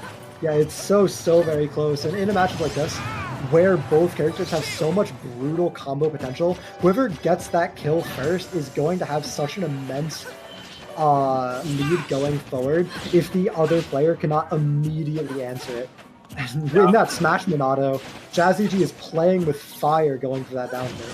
Yeah, no doubt. Definitely playing with fire, just trying to find value very early on. And there's only a 10% difference between these two. So to see the intensity of how close this match can get, both of them well over 100%, but neither of them having dropped a stock yet. This match could take a little while. It could. That back throw barely not killing, but the up smash will clip Knight on this Shulk. And now it's Jazzy G who needs to get off this ledge against Shulk. They manage it perfectly, and now they have a great chance to build up extra credit. If they hit him there, it's going to be 40%, but the jump Minato lets Knight go deep, even things straight back up, but here could be a big combo. Shield Minato, probably not where you want to be. That is how you get comboed to infinity. Knight realizes, swaps out, and is going to live another day. Yeah, I'm almost sure that Knight may have not meant to hit that jump. I don't know how fast he swapped off of it. Definitely looked like maybe a misinput or just an error. But it looks like he's not going to pay for it quite yet. There's only a 50% difference between these two, and it looks like Knight is looking to close that difference very quickly. Yeah, they're trying to make it up. The Buster Minato looking for damage, not quite finding it happen, but at 90% to 60, it's Jazzy G once again with the early lead. We saw this in Stock 1, but it ended up not mattering all that much in the end. Yeah, like you said, it didn't really matter that much in the end, but they are desperately trying to make pretty much anything happen at this point for both of them. Again, great grab. Very close. The Shield Minato on Knight will keep him alive, but it will mean that he can't apply any more pressure. He'll just eat the shots and fall further behind on percent. This Smash Minato needs to get value. If this Smash Minato doesn't kill, Jazzy G is going to be living for another 20%. And there it is. The grab even, the throw even comes through at the end of the Smash Minato, but it didn't quite kill. And Knight just barely makes it back with that jump. Minato would make a massive difference, 150 to 92. And that's going to be the elimination, keeping Knight, or excuse me, making Knight back in that deficit. Yeah, last time we saw Palutena, I was talking about how she really doesn't kill you before 120, right? And the same is still true here, but if you get caught in that Smash Minato, those positive benefits Shulk gets are also come with a negative, and Shulk can die very early to that Smash Minato. A little bit of a weird drift from Jazzy. I think they didn't have their double jump there. Something definitely happened, but 1 stock to 1, percent even, still slightly in Jazzy's favor, but this Buster can rack on so much percent if you let it. Yeah, absolutely. You can rack on an insane amount of percent very early in the Shield. Minato once again coming out. You don't see Schultz off very often, but it looks like Knight seems to be switching into it for just a couple of moments before throwing himself back out of it. So right now, it's not really making the difference I think they wanted to. Yeah, the Shield Minato is good for dropping out of big hits, but if it comes up while you're getting comboed, it means that combo is going to get extended in the same way a Bowser is very easy to combo as well. Yeah, absolutely. And right now, only a very small difference between these two, 20% almost between these two fighters, both on their last stock, but Knight getting very close to that last hit as well. Yeah, and now we see the Shield Minato coming out when Knight is at that 114%, doesn't want to die to anything stupid. Great tech by Jazzy, keeps him alive a little bit longer, and now percent dead even to the Smash Minato is so terrifying, and that's going to be it. With Smash Minato, no way. No way. Perfect DI from Jazzy. Yeah, could not have been better, and that actually might bring Jazzy back. Just when we thought Knight had that in the bag, Jazzy somehow survives with just impeccable DI. No, who dies? Oh, Knight has to be at least a little upset with the outcome of that. Oh, like unlucky's not even the word at that point. Yeah, that just hurt. That had to have been like a magic percent. Yeah, literally 1 more percent, and Jazzy dies to that Smash Minato back throw. That was unfortunate to say the very least for Knight, who really brought that down the wire, but just wasn't able to secure that win in the end there. But yeah, props to Jazzy for clutching it out. Like, we can call Knight unlucky, but at the end of the day, Jazzy kept cool and they clutched it out hard. Absolutely. It definitely made a big difference at the end of the day. And like you said, kept their cool, kept their head on their shoulders, and that really at the end of the day made all the difference. Yeah.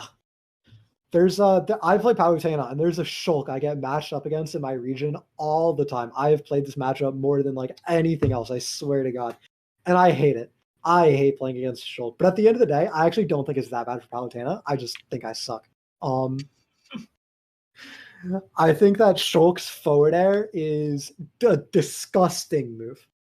Infinite disjoint hits so far in front of him, it can 2 from the ledge. It's one of the best drop zone moves in the game, and we didn't see Knight getting insane value out of it that game. Palutena's recovery doesn't have a lot of mix-up, especially if she doesn't have her double jump. But even if she does have her double jump, drop zone fair, we saw it, I think stock 2 with a jump Minato is an incredibly powerful tool in this matchup. Yeah, Palutena has a really hard time recovering high, So you can just go out there and it will work.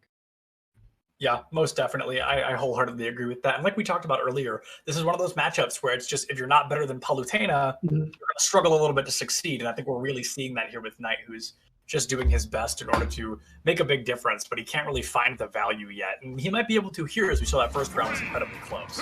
Yeah, I mean, we can say he can't find the value. That was like literally the closest game we've had so far. So I think these players are very much evenly matched, and this could go either way in game 2.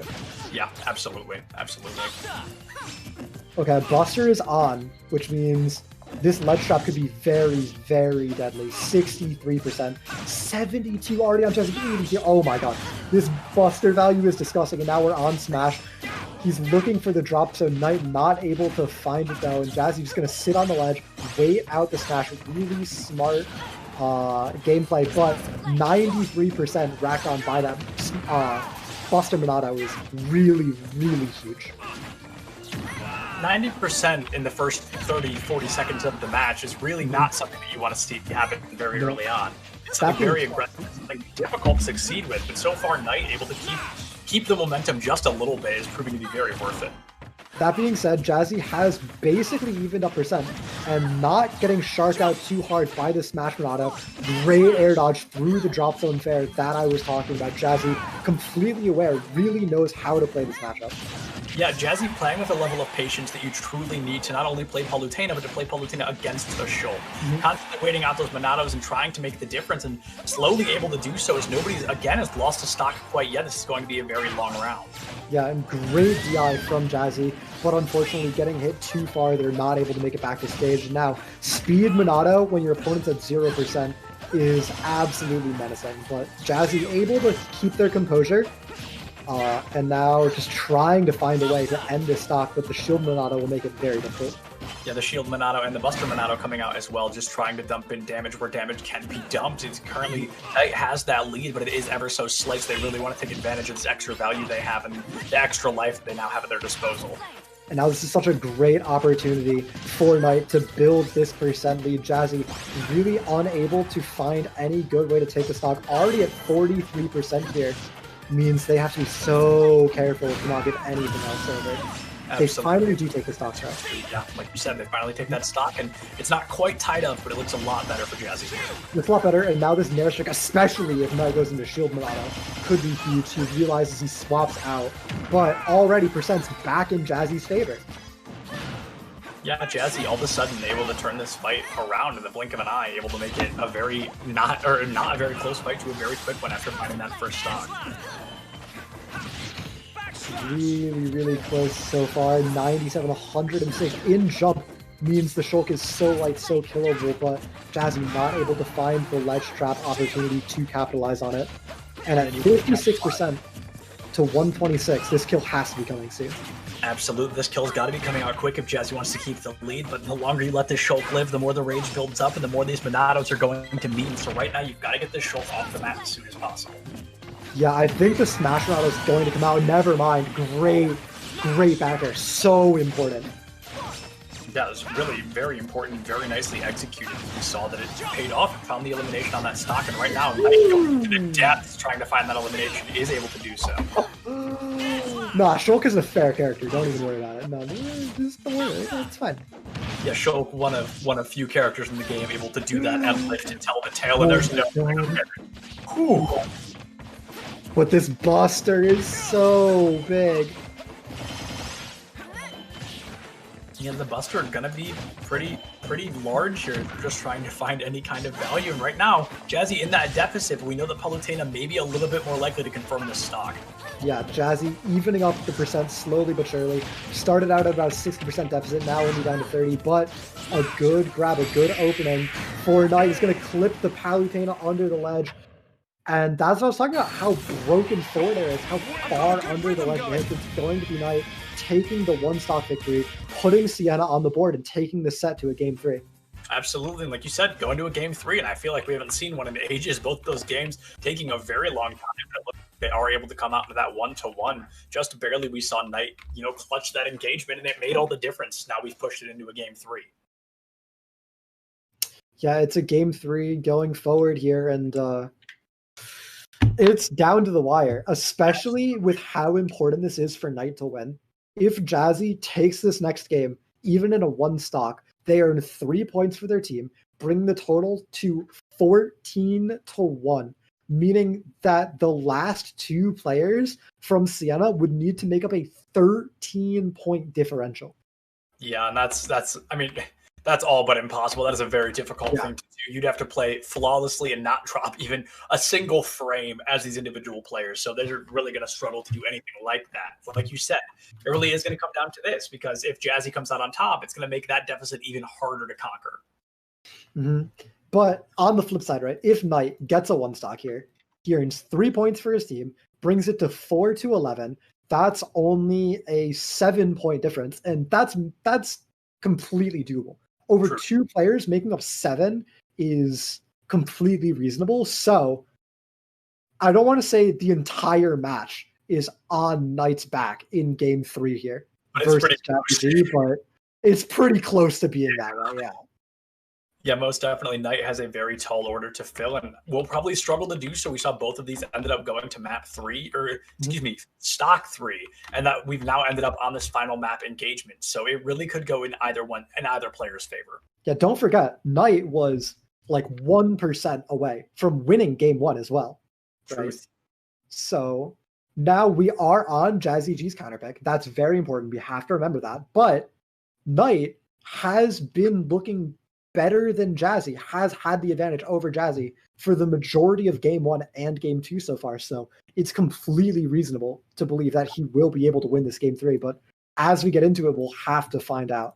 Yep, game 1 and game 2 came down to the wire, and here comes game 3. Like you said, it's not necessarily on Knight's shoulders entirely, but pretty stinking close. So all things considered, Knight's really got a clutch here for his team. It's a 6-point potential swing difference. It's really, really big. And right now, things not looking great for Knight as an immediate 46% combo comes out in the first 10 seconds. Jazzy. Yeah, and he's stuck on shield, so the combo just keeps coming. Jazzy coming in very hot. Yeah, really, really great early lead, but that's like 2 buster forwarders. That's nothing. It's fine. Yeah, you'll really have to let simply 2 moves as show to really tie this back up. But hey, like you said, is absolutely the footstool. Oh, okay, Jazzy makes it back. The footstool there would have been nasty. It would have been insane. But no, Jazzy is able to recover. They do have the awareness to make it back just fine. But out the gate, Jazzy great parry, not able to find a down tilt for the punish though. 100% though on Knight means he has to be very careful of something like a back air or a up smash coming in. Absolutely, an up smash or a back air would both absolutely demolish Knight in this engagement, so he's really going to have to play much more careful in order to take out Jazzy on this Palutena, but a Palutena with a 50% deficit in their favor is quite a terrifying thing to go up against. Yeah, Palutena is such a solid, consistent character that when you fall behind, it always feels so bad. It feels like the best you can ever do is go even. So once you're behind, going even means you're still losing. Yeah, and that's arguably the scariest part is, like you said, going even, you're still at a loss, so that's quite a terrifying thing to consider.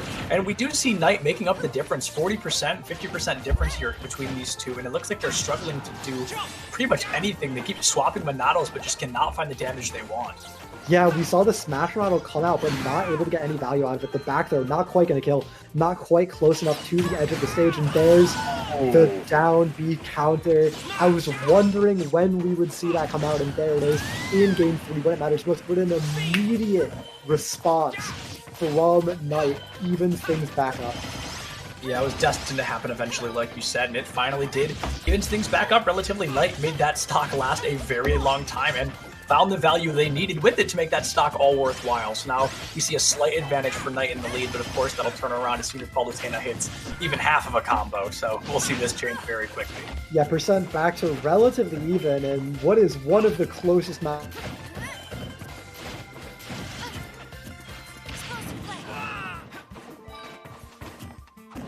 All right, I'm going to talk as if we lost my co-caster because I believe that we do, and he was just mentioning that this is one of the closest things that we can see.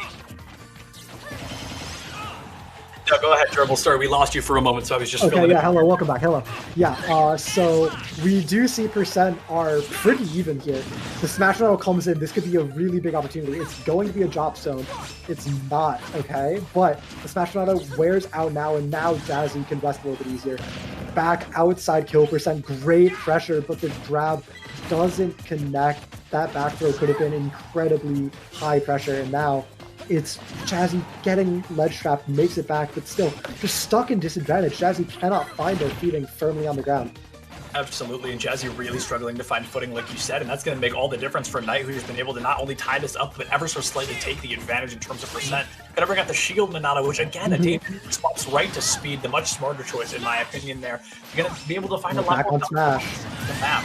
Oh, and it's going to find Palutena's fingers. Her wings have been clipped, and now Knight has taken the lead once again.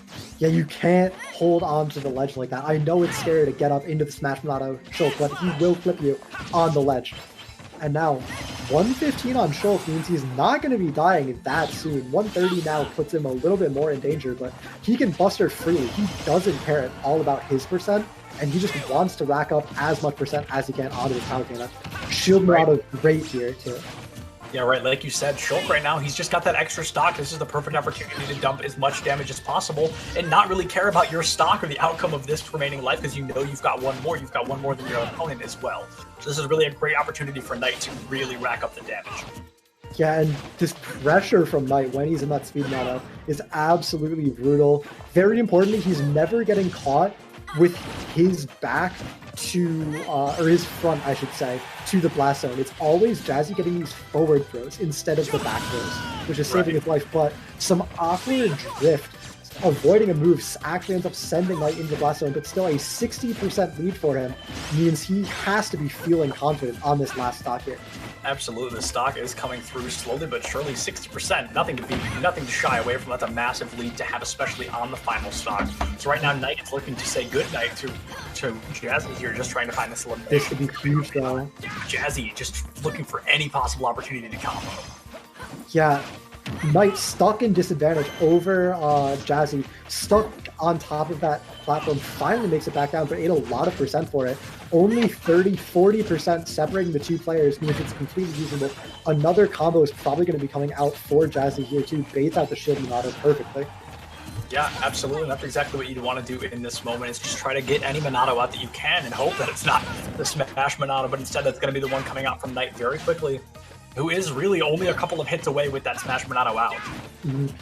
Yeah, this is the ideal percent to have the Smash Minato where your opponent would die to it, but you wouldn't. It's exactly where you want to be. But Knight doesn't find value. This shield Minato is bad. He needs to get out of this. Yeah, he needs to get out of this. He needs to do it quickly. Yeah, no capitalization from Jazzy. Not quite able to find it. And now the Smash Minato is so terrifying. And there it is. Knight clutches it out. Yeah, Knight says good night to Jazzy and makes this a little bit more winnable for his team. Had he lost that, it would have been a massive deficit, but all of a sudden, his team can see the light once again. They're going to come back and they're going to do it hot. Yeah, okay. The difference between 1 to 14 and 4 to 11 cannot be understated. Huge. Astronomical difference. Yeah. Now, Pango and Bivers, both very solid players. Ramen and Kufi, also very solid players for the sign of St. Peter's University, but it is completely doable. Pango, the team captain, the rock for Siena College, is going to be coming in, trying to close things out for his team. 7 points is the difference between these two teams, which really does not put too much pressure on the shoulders of Siena players. If they get double one stocks for both of them, they will come out with 8 total points. Or if they get double one stocks, they come out with 8 total points, meaning it will be 12-11, and they will win. So the pressure really is just on them to win, and the dominance of their wins don't matter. Absolutely. Absolutely. The more dominant they are, the just better that is. And we'll see how dominant they can really get against their opponents after this quick break. We're going to pull in our next competitors, and we'll see you guys in just a minute.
Hello, welcome back, everybody. We have Bivers going up against Goofy here.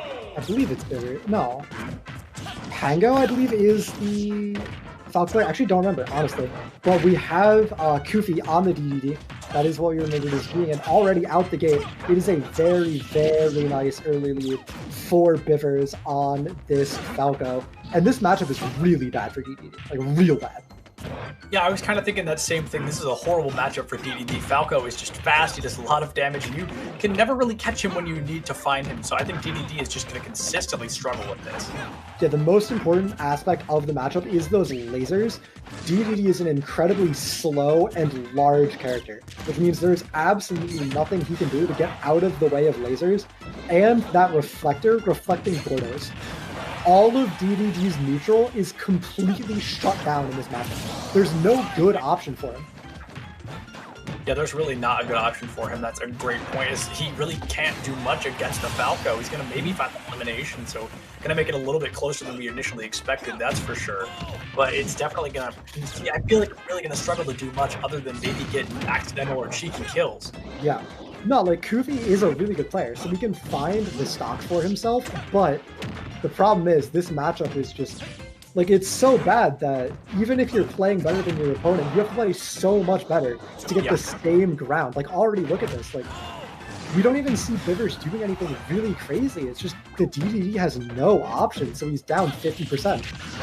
Yeah, and like as the Falco, like you said, you don't really have to do much. You just have to do enough, and that's really not a tall glass with a DDD as your opponent. Yeah. I'm surprised we aren't seeing more lasers coming out from Bivers on this Falco, but he's definitely abusing the reflector properly, finds a great forward smash, and now he has a 2-stock to 1 lead with only 67% on his name. Yeah, 67% on his name, and he's got one stock with DDD right now, who's just using the Gordos maybe a little bit too freely. One reflector that Gordo is going to send it back much faster and much harder. Yeah, for sure. Great stage spike, though. Goofy making the matchup work for him. He's finding the openings he needs to, despite all the disadvantages. He's playing really great, but he's still behind in the end. Yeah, and that's really going to be the difference maker, is being behind. No matter what point in the map it is, you never want to be behind your opponent quite the way that this is. And honestly, DDD has made this a much closer series than I ever could have expected. And even his looking, I want to get ready to take it home right here. Yeah, he's looking for the dunk off stage. He's looking for the big edge guard. He's not quite going to find it. But Bivers down in percent for the first time and getting ledge strapped means he has to be uncomfortable. Yeah, uncomfortable, most definitely. He's definitely being pushed into here. And as a Falco, 90% against a heavy hitter like DDD. Oh! Everything I was about to say goes out the window. The Falco finds a fantastic hit off stage. Knocks DDD straight down. No tech available. That's going to be a very easy win. Yeah, DDD is a big, slow character in the air, so he is the prime target to go for those fat dunks on.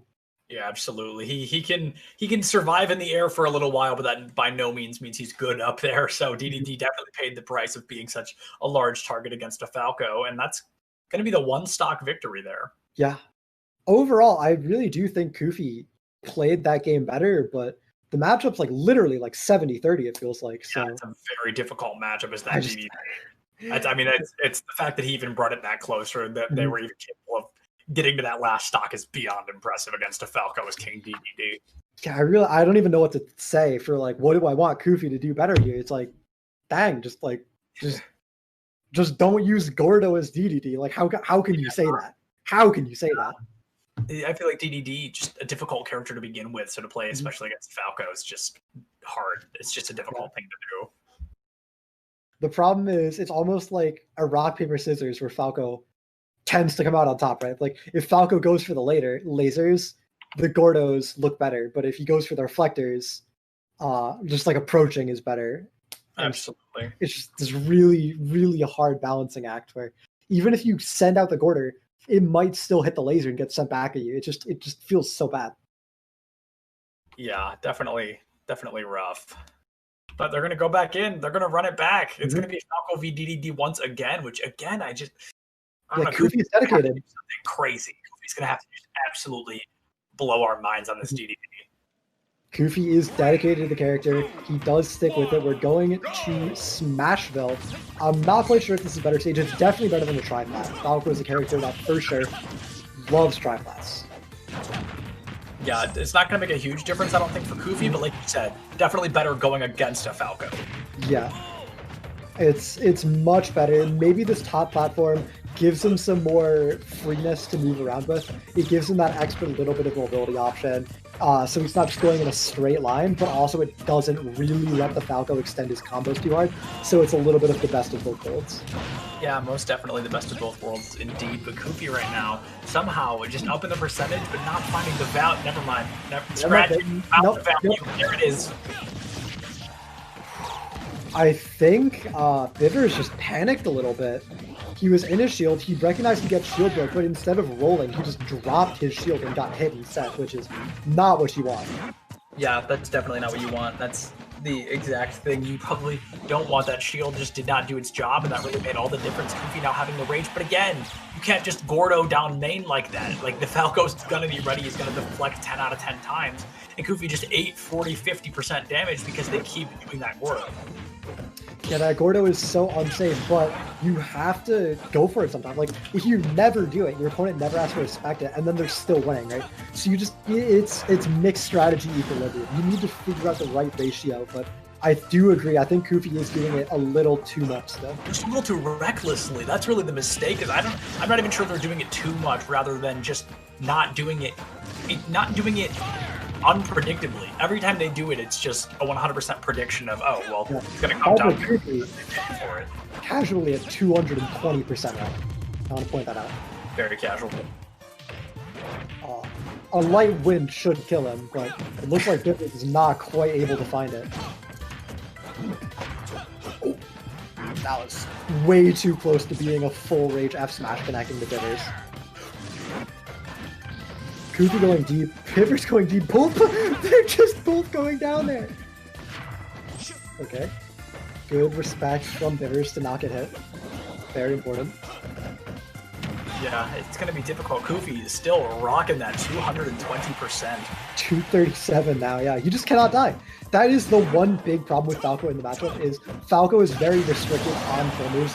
Down tilt, forward air, back air, up smash, up air are going to be what does it. And those aren't the easiest moves to just straight up hit raw, but even that being said, Koofy surviving to 220, Bivers is still on his second stock, evening up the percent as I speak. Yeah, Koofy's second stock, like you said, 140% as a Falco. That's a tough place to be, especially against, like I said, a heavy hitter like DDD. Mm-hmm. But look at this, it's like already almost back to even. Yeah, in the blink of an eye, DDD almost loses that lead, but then makes sure to confirm it by eliminating that Falco once again, giving them that one stock advantage. I think Koofy's just playing it so well. Yeah, like I said, Koofy's going to have to absolutely blow our minds with the performance, and that's exactly what he's done so far. And we've just seen Koofy performance. Yeah, even better performance right there at the end. That was just flawless. Is that a 2-stock? Koofy, a 2-stock for Koofy. Adapted very quickly on that game. My God. All right, that'll bring our score to 5-13. Oh. Which means that there is exactly an 8-point difference between these two players. Which means if Koofy wins, he guarantees victory for St. Peter's. And if Siena wins, it'll still be an uphill battle. Yeah, no doubt. It'll be an uphill battle, to say the very least. Koofy right now just looking to secure that win for the team. And if he can play like he did there, if they're able to play that same way that we just saw, it's gonna be the difference maker. Mm-hmm. But now it's going to be Bivers' counterpick in this matchup. Koofy has to ban Yoshi's story. Bivers cannot take him to Battlefield because he already won there. But Koofy will have to ban Yoshi's story, as well as probably Final Destination. And then we're probably going to end up on somewhere like Kalos that is also very flat and doesn't give Koofy any weird angles to approach from. It's just him and a Falco in a straight line, and that is not how this matchup wants to be.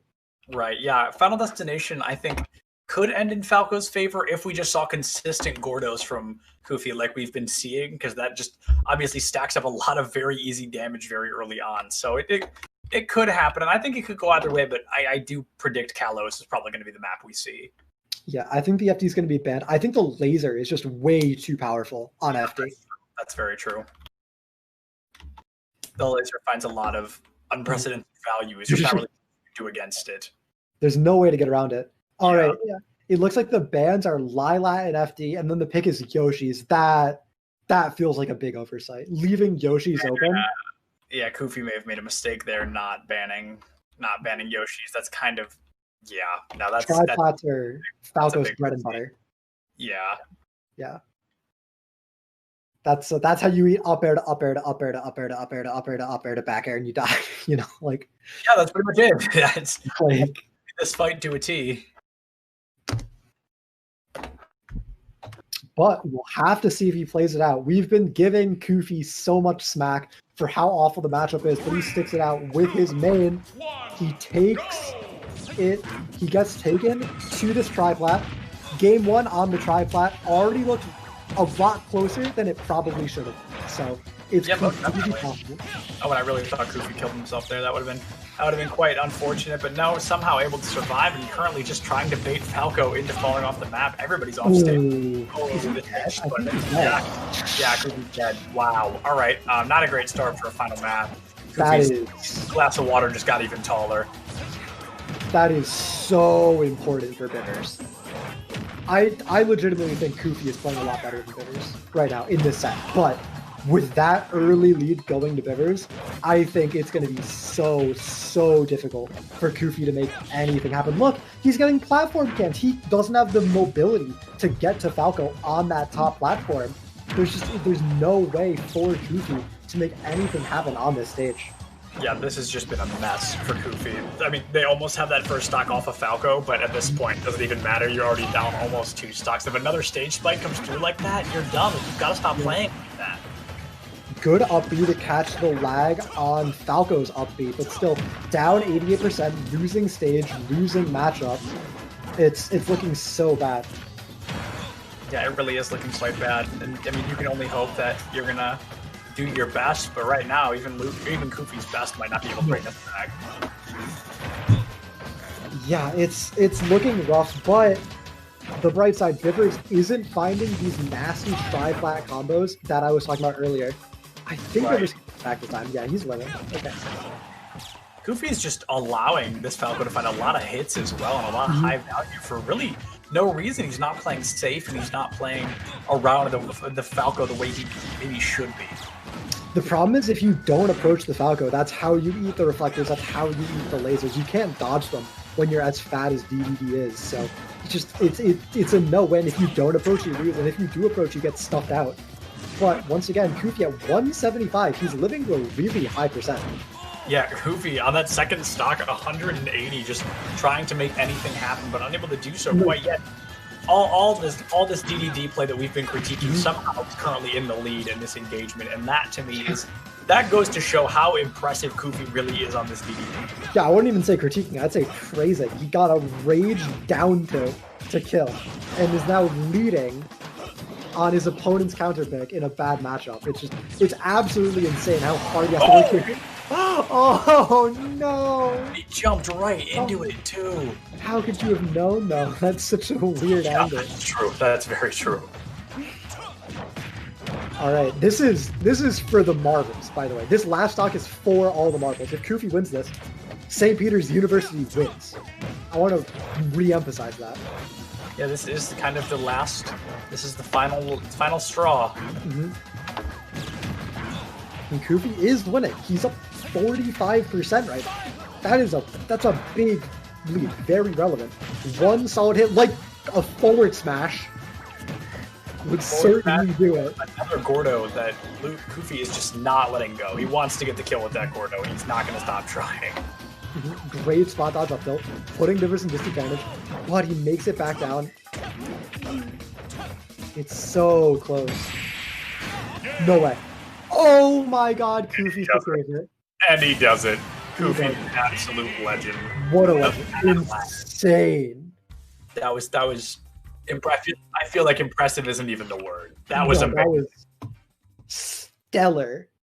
Kofi just masterclassed DDD for us on a counter pick stage. Like, watching that game, I don't think it looked nearly as bad for DDD as it was. Obviously, the DDD won, right? How bad can it look when you win, right? But like, I actually feel like it's a doomed matchup. Agreed. Kofi just comes out on top. Yeah, from the start, we were both mentioning, is DDD winning this? It's a 70-30. It's a difficult thing to do. And then Kofi said, hold on, let me watch this. And just absolutely proved us wrong and just gave us a phenomenal performance from that DDD. Yeah.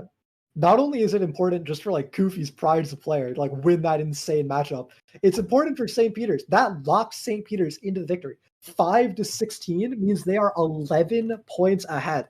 And this match between Pango and Robin is going to be just for show, because even if Pango gets 8 points, it can only be 13-16, and St. Peter's University still wins.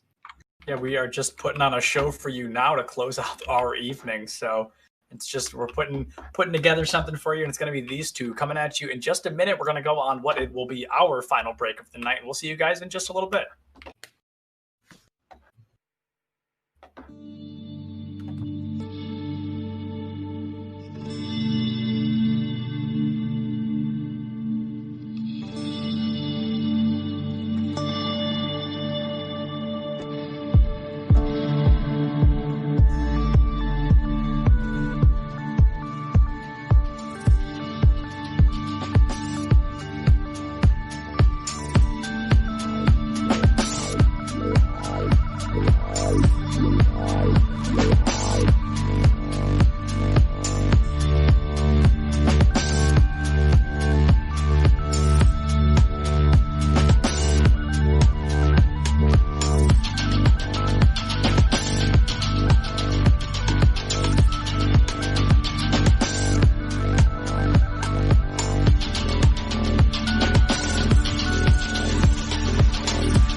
Back to the final game that I am going to be here with Septilence with.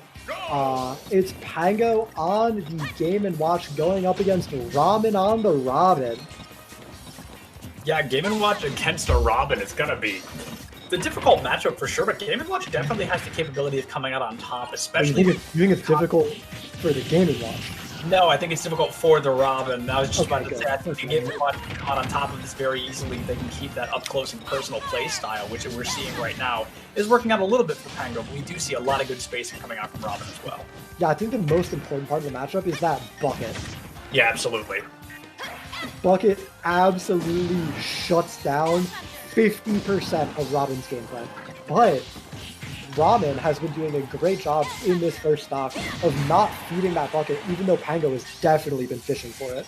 Yeah, fishing for the bucket indeed, just constantly trying to find some way or another just to find an elimination. Yeah, but not quite finding it. 118 on Pango as he just looks for these buckets, and Ramen is just absolutely not giving it to him. Yeah, Pango just trying to make any value at 120% as Game & Watch. I mean, you're a flick from death here. Mm-hmm. Yeah, Game & Watch, the third lightest character. I believe it goes Pichu, and then Jigglypuff, and then Game & Watch. That sounds about right. Ooh, great forward smash. Catching Ramen's drift, though, actually means that Pango will be the one taking the first stock and taking the early lead for himself. Taking the early lead is the most important thing to do here. Pango, like you said, found that very crucial elimination. But out to 150%, that's amazing to see a Game & Watch even get that high of a percentage. Yeah. You just look in the face and you could blink at him and he'd fly away. It's going to be difficult to do much. Oh, and he missed the full charge bucket, but at this point, you've got so much room to wiggle. The bucket didn't really make or break anything.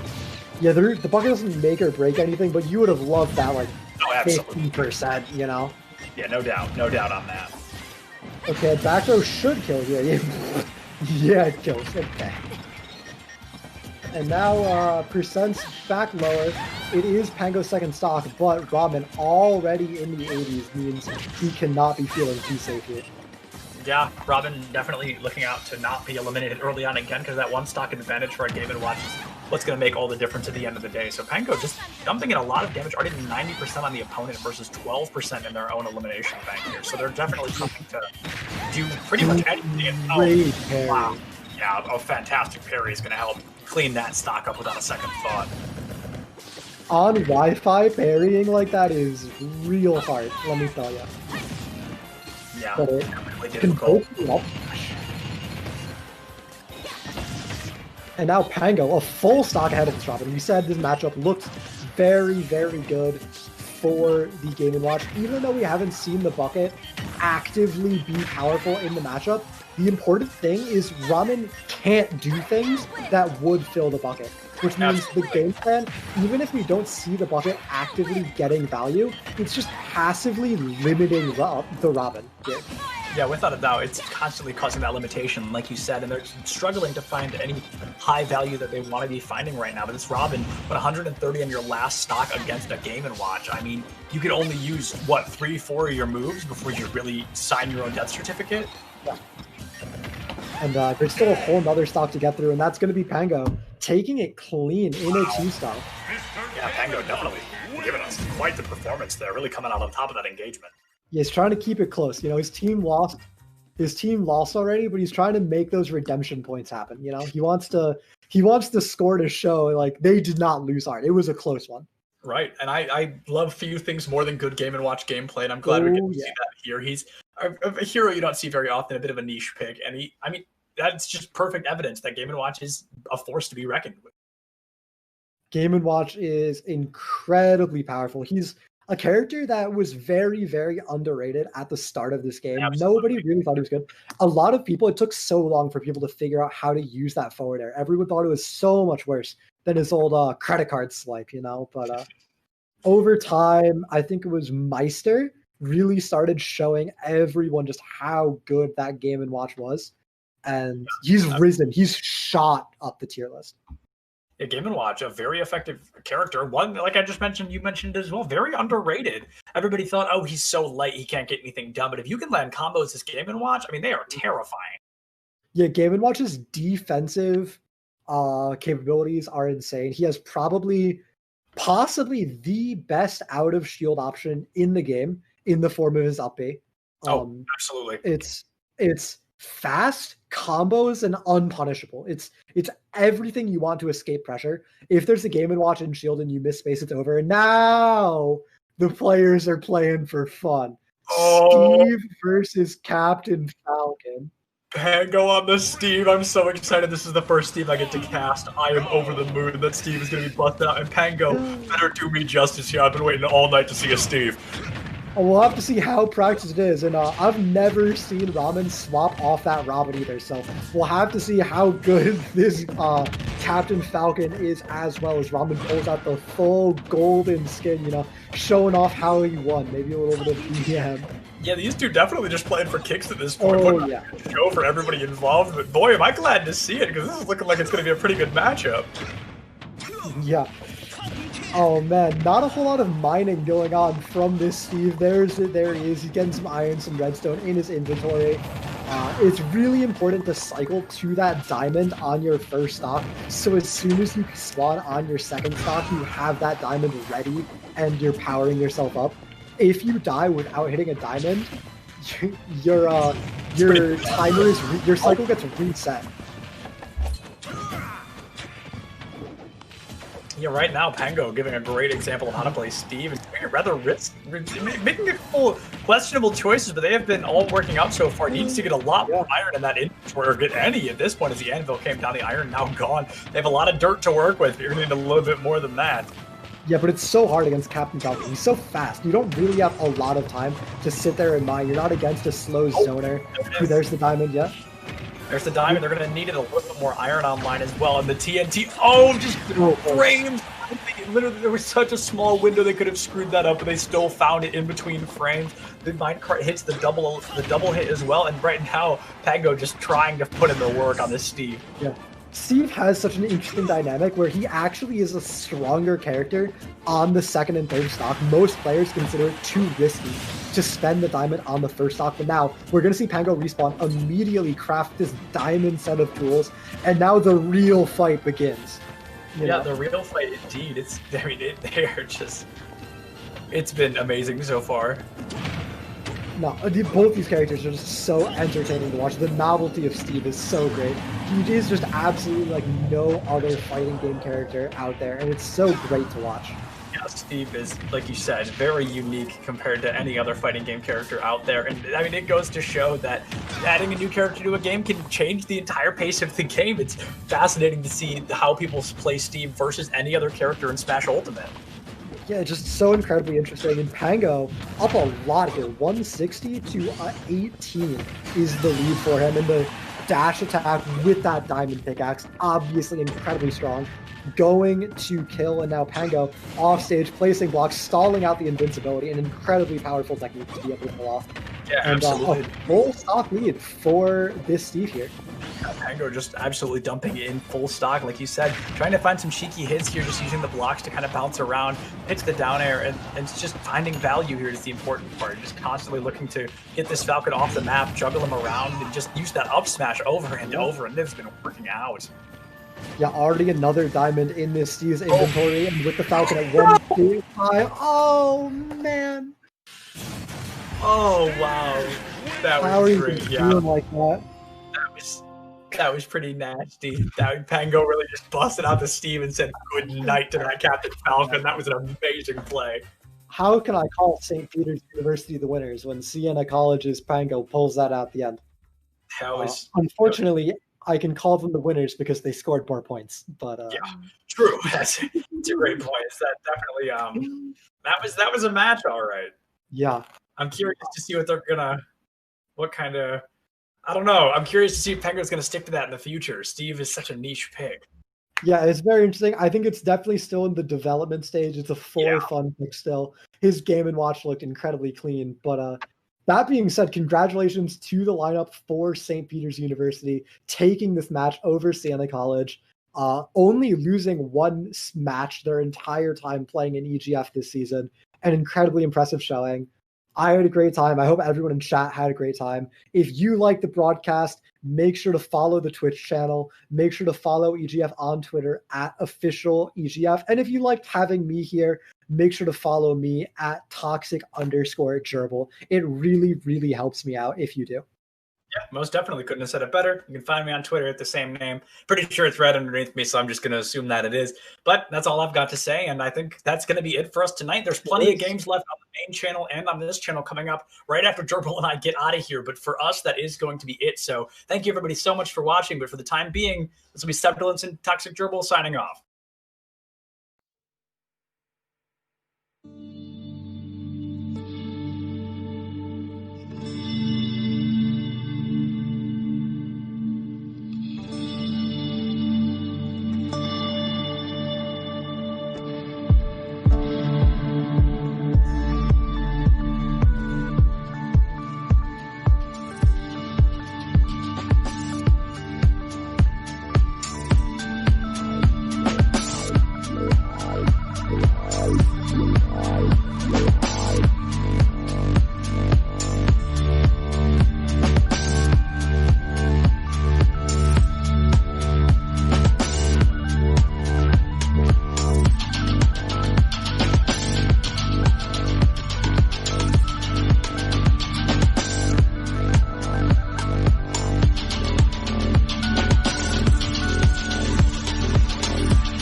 All right, ladies and gentlemen, welcome back to the EGFC.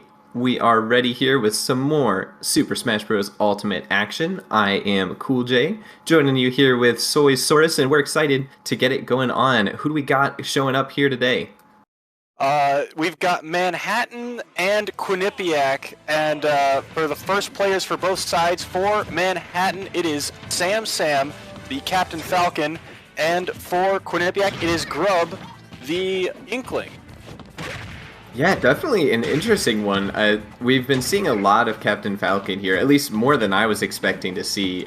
You know, I'm never going to complain because I love some good old-fashioned Captain Falcon gameplay, but, well, right now, he's really doing whatever he wants. Sam playing really, really well, racking up the damage onto this Inkling here.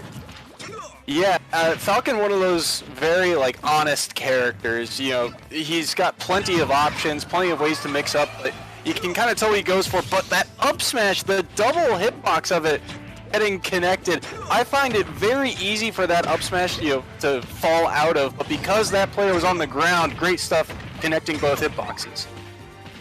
Yeah, I mean, and that's really just textbook what you're looking for, and even already on the second stock, building up the damage, does get the root there, but not really able to do much with it. Even when Grub finds what he's looking for, he's still just struggling.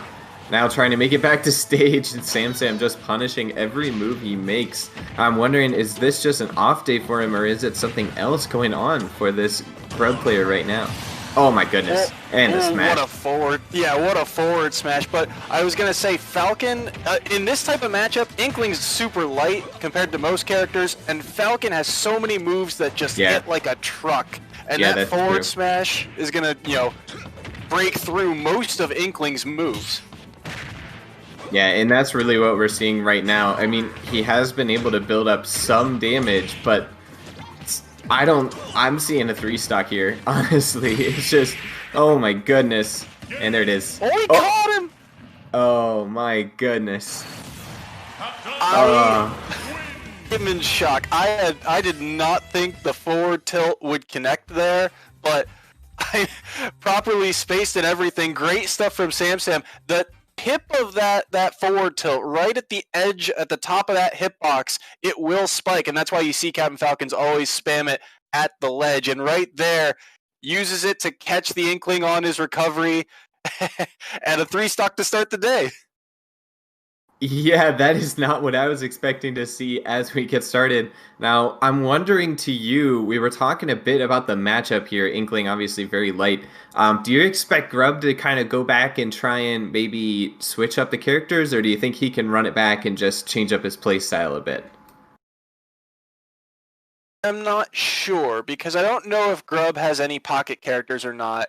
I think that Inkling typically wins this matchup, but not on a triplat like Battlefield. I'm expecting him to go somewhere like FD or Smashville, somewhere where it limits the amount of combo ability, because Inkling is also so light that he or she easily falls into Falcon's combos. Yeah, definitely. All right. Well, we don't have to wait too long to get our answers. They are gonna be running it back on the Inkling versus the Captain Falcon, and we are here at Kalos. Yeah, and I feel like this really plays to what we were just talking about, trying to get some of those platforms off the side. The triplat was just so difficult. We could see Sam really just getting all the combos he wanted, but still here. I mean, already Grub getting so much more momentum on this flat surface. I don't know. I mean, it seems like it's working out for him, but it's still back and forth. It could go either way. Things that Kalos will allow Grub to do is charge up his ink whenever he needs to. This stage gives you so much extra space to work with, so he kind of gets to pick and choose when he wants to go in on Falcon. Ooh. Yeah, but Sam still just knowing this character so well. Oh my goodness, being able to find these openings, even in a spot where Grub should be at the advantage, they're still just struggling to find anything here. Yeah, and right now, Sam's just pressuring so well. He's one of the top performers on this Manhattan team, so for Manhattan, this is a huge start for them if he can close this out. Yeah, definitely. Okay, can we see? He does get the first stock. Now, back and forth we go again. Grub getting some damage in, but he still has not managed to take the stock. He needs to even up the score and fast because Sam is starting to build up momentum. He's starting to get some of that confidence going. Oh, that shield. Perfect timing as well. Oh my goodness. It's just so difficult right now for Grub to get anything going. And one of the things about Inkling is that you kind of have to land the setup to all of Inkling's kill moves. And right now, you know, things like Roller, things like Nair, they chain, but he hasn't been able to follow up on any of them. He hasn't landed a single Roller, which is, you know, the easiest setup for Inkling. And things like Nair have only led to, you know, a little bit of percent here or there. All right, well, he is able to launch Sam there, even up the stocks, but still so much damage. Sam could easily take the stock at any moment, especially with the way he's been hitting these smash attacks. All right, now can we see? I think you made a great point, though, and I think really a lot of credit has to go to Sam just for how well he's playing into this. He's avoiding that setup. As I say that, Grub is able to get a little bit of a combo, but 20%, not much of a combo at all. Oh, Sam, I feel like he easily could have finished the stock there, but he just couldn't find it yet. Yeah, and again, Sam, one of the things he's also doing really well is watch how he controls center stage and makes Inkling come to him instead of, you know, just waiting out, you know, the matchup and having Inkling, you know, just kind of pick away at him. Instead, Sam is picking and choosing his places to go in because he controls center stage. Yeah, I definitely agree. It seems like he's practiced this matchup, honestly, from watching. I think that maybe this is one of his most comfortable ones, because as you mentioned, this isn't necessarily a matchup that would favor Captain Falcon, but he is just making it look easy. Oh, and the finisher. Grub, in the end, does manage to take a stock, but still 3-0-2-0, and that's a great start, exactly what Manhattan College was looking for. Yeah, absolutely, and great stuff there from Sam. That combo at the end looked really clean, and then almost kind of an unfortunate trade there. You saw the up B come out from Captain Falcon. The Nair broke the command grab of it. They both fell, and then Falcon was able to read Inkling's landing and punish it with a forward smash. So great stuff to Sam, and like you said, Jaspers are out to an early lead, and that's exactly what they were looking for. Honestly, it was just an explosive start for them. Just great stuff all around. You know, I mentioned it before. I love seeing the Captain Falcon gameplay. I think we saw Sam making some big plays from the very beginning of this EGFC Season 2. But if you've been here with us these past few weeks, you know what to expect. You know this is the type of action that comes along with the EGFC, and it's not going anywhere. We're going to take a quick break while we get the next match set up, and don't go away.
Hello, ladies and gentlemen, and welcome back. I told you we weren't going anywhere, and we weren't. Baco and Cross are coming in here. Baco, of course, trying to bring things back for Quinnipiac. They are flipped sides, unfortunately, but that's okay. I'm sure you guys will be able to keep track. So Cross, of course, is going to be for Manhattan College, and I'm looking forward to seeing what happens here. Baco is one of the strongest players on this Quinnipiac squad, and we were favoring Quinnipiac coming into this match. They have a better record, but, you know, that incredible start from Sam, all of the momentum is in Manhattan College's favor right now, and Cross is making some plays so far.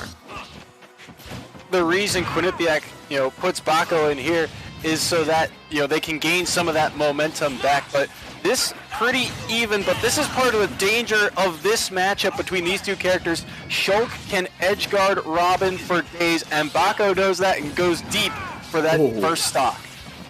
Yeah, but so much damage built up. Cross can take this stock back at any second. He just needs to find a hit. Right now, he just can't quite find it. Oh, and that one's not quite going to finish him off. And every time that he can't finish him off, Baco is just peppering in more and more damage, trying to keep this advantage going, try and snowball this first section. It was dangerous there for a moment for Baco, but great weave there on the speed art to get around some of the projectiles. Unfortunately, going to get caught out on the ledge there, but still good stuff to rack up that extra credit. And the backslash caught him in the back, so it does extra knockback and secures the second stock. Yeah, and that's what's so dangerous about playing against Shulk with the different Monados. I mean, just so much damage that can come out. That was a very low percent kill, but that's what you have to be worried about against this character. Yeah, and look at the spacing from Baco too. And the smash art reads the roll from ledge. Oh my Baco. goodness. Oh my. That smash chart is insane, and Baco knows it too. You saw him catch the jump out of Robin, and he goes, okay, he's gonna grab ledge, watch this roll read, hits that B button, he gets the smash art, dashes back, and just plunges that sword into Robin. You know what that was? That was Baco saying, you know what, Sam, that was okay. That wasn't bad, but this is how we really play. This is how Quinnipiac plays Smash. Oh my goodness. Cross, he looked like he had a chance there, but I feel like Baco was just stringing him along. Oh my goodness. So how do we flip things up here in match 2? Do you think Cross, what can he do to try and come back after that? Honestly, I kind of like the strategy that Quinnipiac went for last time and go to a stage that gives you some space, like Kalos, maybe a town and city, where you can kind of, because Shulk doesn't have any projectiles, and half of Robin's kit is projectiles. So if you can, use that to your advantage and just not let Shulk in. Shulk's sword covered so much space, and Baco does a really good job of spacing things like all of his aerials, his nair, back air, forward air. So, create a little bit of distance first, and that way Shulk won't be able to rack up so much extra credit. Yeah, I agree 100%. All right, well, we're getting back into it. It looks like they are going to be running back the matchup. Shulk versus Robin. Okay, let's get into it. Here we are, Game 2. Baco just showed a dominating performance in Game 1 of this set. Let's see. And we are going to be at Kalos. Very predictable from these two teams today. Okay, some damage peppering in back and forth. Nobody really has an advantage yet, but so far he's trying to space it out, and Baco's not letting him, playing more of a rushdown style, trying to really pressure him as much as possible, not let him toss out those projectiles. Yeah, and Robin doesn't have the best options out of shield too, so him rushing down in and not letting Robin use any of these projectiles is actually the smart play from Baco.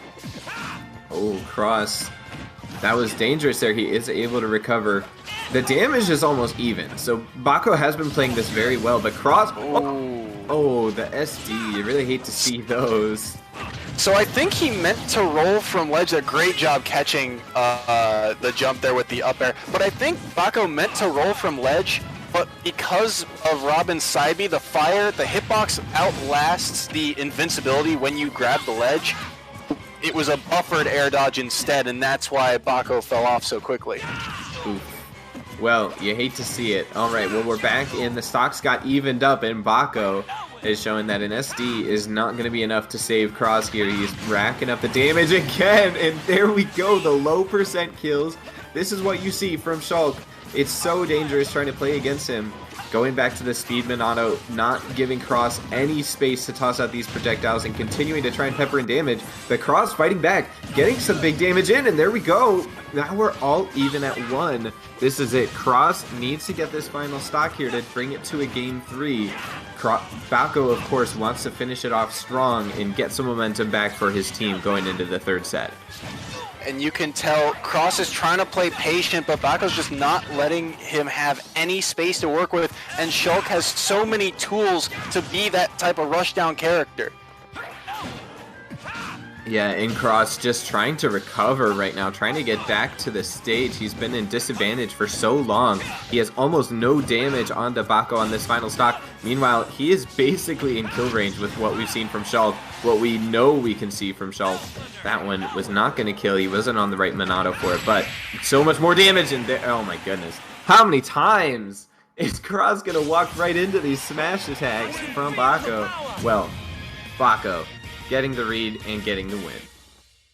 3 times Bako read a roll from ledge, and it killed twice. You gotta stop rolling from ledge because Shulk's forward smash just covers so much space, and even without the smash art on, that probably would have killed. It is such a potent move, and I mean, credit where credit's due. Bako played the matchup very well.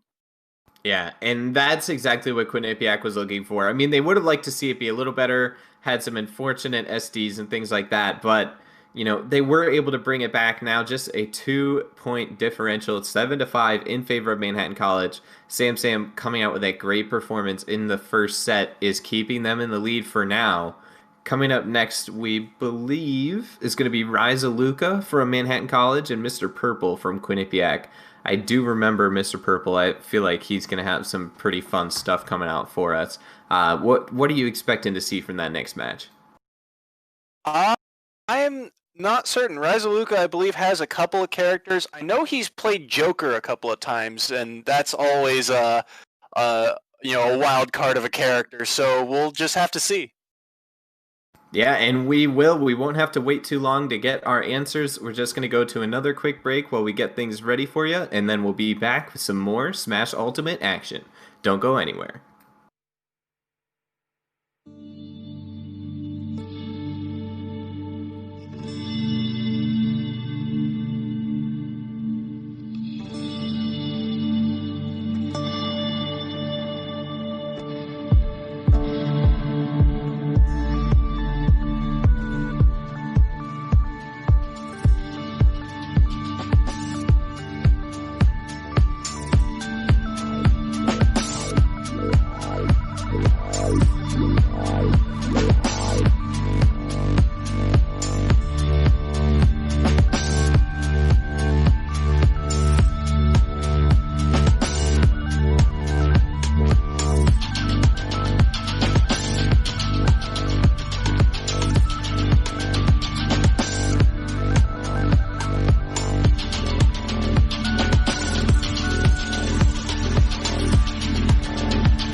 We're back once again. So it's actually going to be Derpa Lerpa, not Mr. Purple this time around. And he is going to be against Riza Luca. Riza Luca on that Joker pick, as you mentioned. Derpa Lerpa going to be on the Dr. Mario. And we're getting into it here. Manhattan College holding a thin lead. Riza Luca hoping to keep it here. And he is already building up the damage onto Derpa Lerpa. Joker has a lot of tools to kind of outspace Dr. Mario, But one of the things about Dr. Mario is he is going to hit like a truck. So when he gets in on this Joker, he has to make his combos count because he's not going to get very many chances. He might also kill early. Joker is a fairly, surprisingly light character, and a lot of Dr. Mario's moves, especially that down B, that tornado, has multiple hitboxes, and each one of them very strong. Yeah, I think what you mentioned really is just he has to be able to get in there and make those combos count. He does have very potent combos where he can get in a lot of damage, but the key is actually getting in there and landing it onto him because, I mean, he is working his way back, but oh my goodness, just so much damage coming out from this Joker right now. Let's see. Who is going to get the first socket? Oh my goodness, just barely doesn't kill Derpalurpa. Gonna be able to recover there. That one was close. That's going to be another huge part of the matchup is edge guarding because Joker's recovery can get gimped if he doesn't have Arsene. That was so smart by Derpalurpa. The thing about recovery characters that can recover with grapple is they can get gimped so easily, and unless Joker has Arsene on the field, get pilled, and that will just cause him to not be able to grab the ledge anymore. But that counter is so strong. It is, I believe it is the strongest counter in the game, and even on weak moves, it will still do a ton of knockback. Yeah, and we see it there, getting the finisher, now evened up on the stocks, and Ryzaluka trying to build up the damage again, and it's working, but these two players very evenly matched, fighting back and forth. Ryzaluka building up more and more damage right now. Who is going to... Oh, he is going to be able to make it back. That one could have been dangerous for him. Almost fell off the stage. Now coming back in, Dr. Mario, Derpalurpa here trying to get back. He is able to roll onto the stage, and we're doing the mating dance, shielding back and forth. No one finding any damage just yet. Derpalurpa is close to kill range. He's got to be careful here. It kind of feels like both of them are searching for the home run hit, right? Both of them are dancing on each other's shields, just trying to gain some sort of advantage and just, in general, just knock the other character off stage because they know how volatile off stage is for either one of them. Yeah, definitely. I mean, but the big thing is Derpalurpa is so high damage percent now. Ryzaluka could really kill him if he finds one good hit, but it seems like he can't find it. A nice grab there from Derpalurpa. Okay, that one's not going to take him down, but now at max rage! The max rage knockback, though, not going to take him off the screen, just barely. Ryzaluka able to survive that hit, and he's going to get that stock back. But now he himself at low kill range. Can Derpalurpa get in for a hit, though? Joker's just has so many moves with Arsene on the field that we mentioned how Dr. Mario hits like a truck. Arsene doubles the damage and knockback, it feels like, of every move Joker has, and so it's so easy to, just throw out a hitbox and have something connect. But good job by Derpalurpa evening up the stocks. Yeah, I mean, he did even up the stocks, but Ryzaluka has a huge damage lead. Derpalurpa is going to have to play nearly perfect to bring this one back. All right, slowing down a bit. We're back on the stage. We're back level, but so much damage in favor of Ryzaluka. Derpalurpa with a nice hit there. Trying to even things up. Misses the pill. Can't punish the recovery, and he misses. Oh, no! Flipped the side or up B the wrong way and missed the ledge. Unfortunate, but that is a we take those from Manhattan. Yeah, definitely a we take those moment. Oh my goodness. Ryzaluka, though, happy there to win the first game of this set and get more points for his team. Manhattan College looking very strong so far today. Yeah, and good stuff to Ryzaluka there. He had the lead for, the vast majority of that game, and at the end of the day, I felt like the big thing was that whenever they were in neutral, they just kind of kept hitting shields, and no one was really able to punish it. They were so cautious. They were either very cautious or swinging for the fences on the shield. Forward smash, down smash, whiffed grab, or like a just a soft nair to figure out what your opponent's gonna do. Someone at some point has to be able to punish just attacking shield. Yeah, definitely. I think that both of them are kind of playing scared, but more just I think there needs to be a little more discipline. I think you're right, as it seems to be like a swinging pendulum between spam shield and then spam smash attacks, and it's I mean, we saw some good stuff near the end there, but it looks like we're getting ready. We're going to be running it back. Joker versus Dr. Mario again, but what's the stage this time around? Ooh, Battlefield. Okay, this I don't know. I think this one will extend Dr. Mario's combos a bit more, but that's assuming Dr. Mario can find a way in on Joker. Well, he's getting his way in so far, but Ryzaluka able to fight back. It does make sense that Derpalurpa would pick this stage, seeing as he lost the first game, trying to get somewhere where he could have a bit more of an advantage, but you know, I'm not too sure that it gives a huge advantage either way. I feel like both of these characters are trying to do a similar type of thing. Yeah, I think this stage kind of, we talked about how it's like kind of a pendulum. This is very much a push your advantage state way farther one way or the other. If you're in disadvantage, you're in real big trouble. And if you're in advantage, you know, you've got, you know, the world to work with. All right, well, Derpalurpa was able to land, but I mean, we're seeing a lot of that. It's when we're getting off stage, it's been pretty difficult to recover. Especially Ryzaluka has done a great job of punishing Derpalurpa when he gets pushed off stage into the disadvantage state. Oh, but the spike! The spike off the stage! An incredible play from Derpalurpa there to take the first stock. Clean stuff there, going off stage, getting the back air and catching the snap to ledge. You know, once you grapple, you're still vulnerable to getting hit, and he knows that too, so he goes off stage, throws the back air out there, and gets the stage spike for it. Alright, Derpalurpa so high damage right now, but he's trying to build up more onto Ryzaluka. He wants to take another stock. He wants to put this game out of doubt. We'll see. So much damage. He's almost at full rage. He's going to be doing a ton of knockback. Oh, and the back throw gets the kill. Now just one stock remaining for Ryzaluka. He's got his work cut out for him if he wants to come back into this one. Dr. Mario's strongest throw is that back throw, and a, you know, pretty high percent Joker on the ledge. Yeah, that's going to kill every time. Already read the roll in, but does not get the forward smash, and both of them are swinging for the fences now. Yeah, I mean, I don't blame Ryzaluka swinging for the fences. All it takes is one good hit to get at least one stock down, but it's just so difficult. There we go. Finally, he's able to take that first stock, but still already up to 50% on his last stock. He's going to have to play nearly perfectly if he wants to finish out a 2-0 here.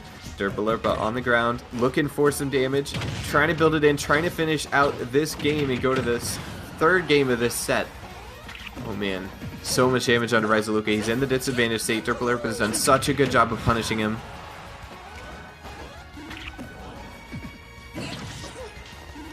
Not going to be able to read there.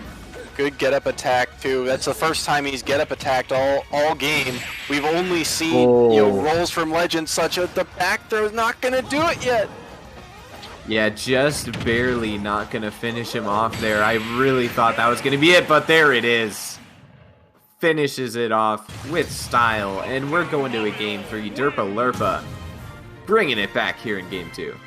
And just cleaner play in general there from Derpalurpa. I mean, you saw a couple times when they got a little greedy, got into that, you know, shield or spot dodge, forward smash, down smash type of state in neutral. But in general, you know, Derpalurpa seemed a lot cleaner, you know, going off for edge guards, you know, knowing when Joker is vulnerable.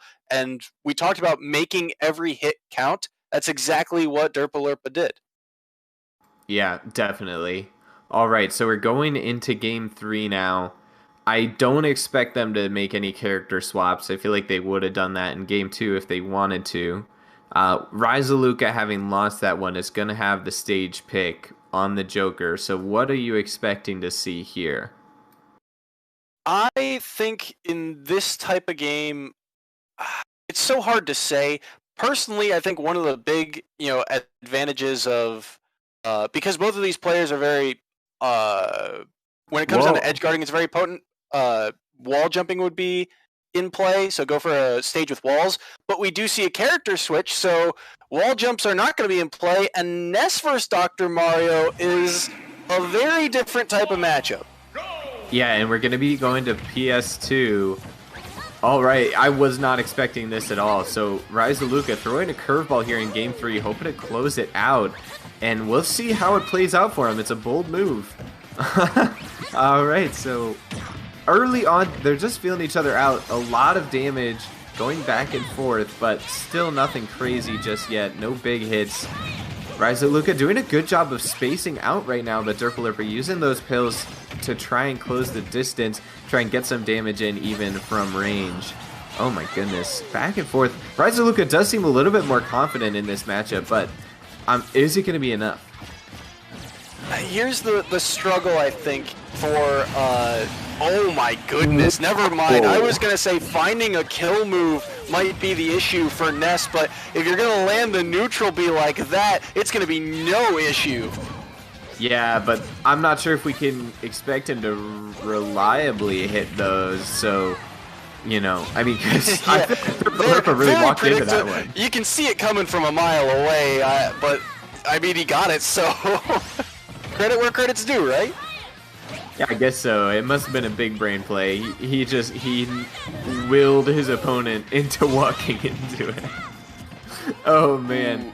All right, well, he did get that early stock. He's got a lot of damage on him, though, Derpalurpa. But look at this. Look at the spacing that he's doing with these projectiles. He's not really letting Derpalurpa get in there to finish off this stock. And one of the things, too, Derpalurpa has, great job covering all those options from ledge to secure that stock. But Derpalurpa has cape, which will reflect projectiles.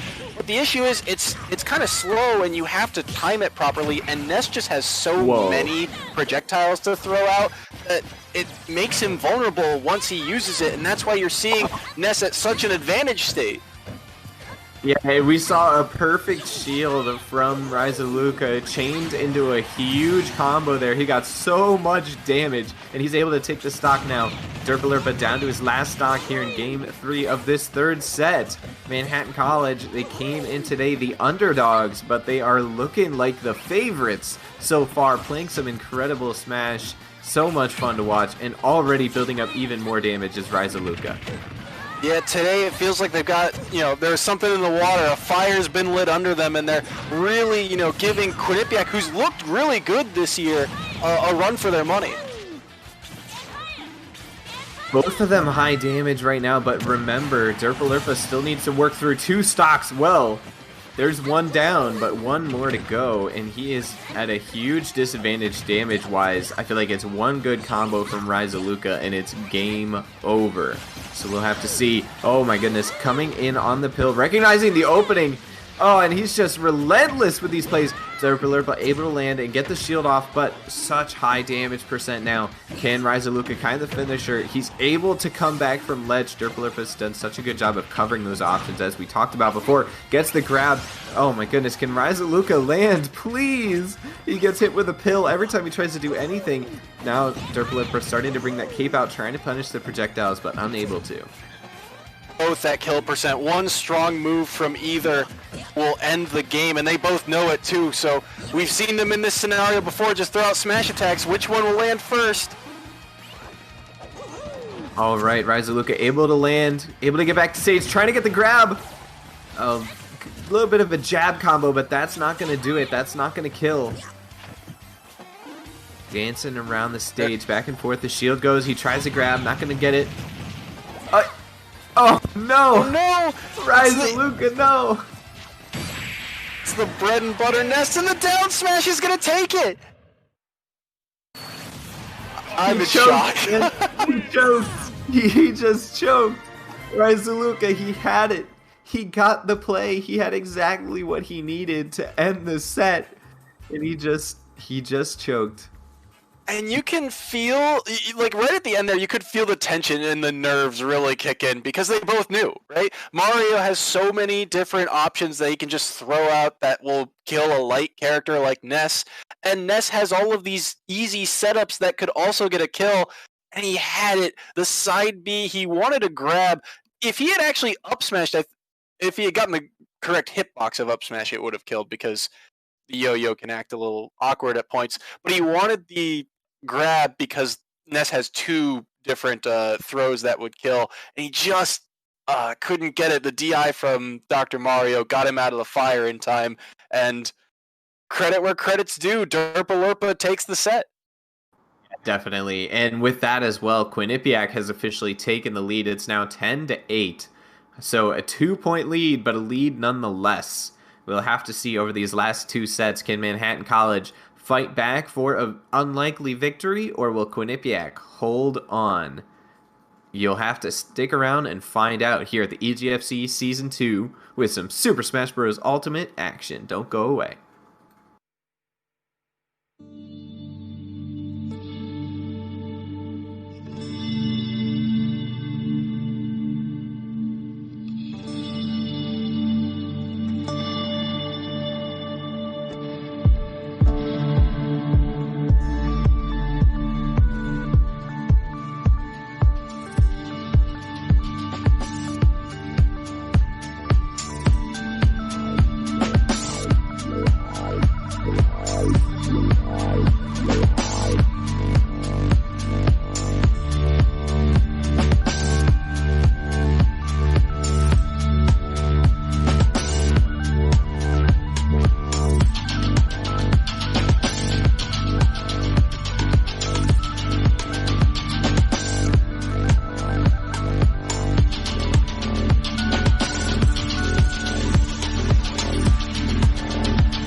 All right, ladies and gentlemen, welcome back yet again. And if you have heard me cast before, you know I am incredibly happy right now because we have a Kirby coming out from the side of Manhattan College. It's going to be Crimson on the Kirby versus Soul Cake on the Sonic from Quinnipiac. Now, Sonic is a staple of online play, but Kirby is just a classic. He is unbeatable. Kirby is the best character in the game. I don't understand why more people don't play it. Kirby does have a lot of good tools and a lot of combo ability, but Sonic is one of those characters that's infamous online because there's just so much movement you have to worry about, and it's really hard to track sometimes. So an interesting stage choice for both. I feel like, Triplats will extend both of their combos, making it very volatile, and finding kill moves, I was about to say, was going to be the key, and right off the bat, Crimson taking the first stock with that down smash. Yeah, so a lot of people see Kirby's biggest weakness as being a lack of kill moves, and while I understand, I think if you can use the kit well, you have plenty of kill moves. I think a bigger weakness is just how slow he is in the air. Because I mean, you see there, that was like the down smash, just completely killed at a pretty low percent too. Now, obviously Sonic isn't the heaviest character, but still, just crazy stuff. I love Kirby. I'm so biased. I can't. I got you, but I do think it's also interesting. A lot of Kirby's hitboxes are, his feet, which almost feel like a disjoint, right? They actually extend so much farther than you think they would. Yeah, he has a surprising range on his attacks, but Crimson not getting quite what he was looking for there. Soul Cake going to take another stock.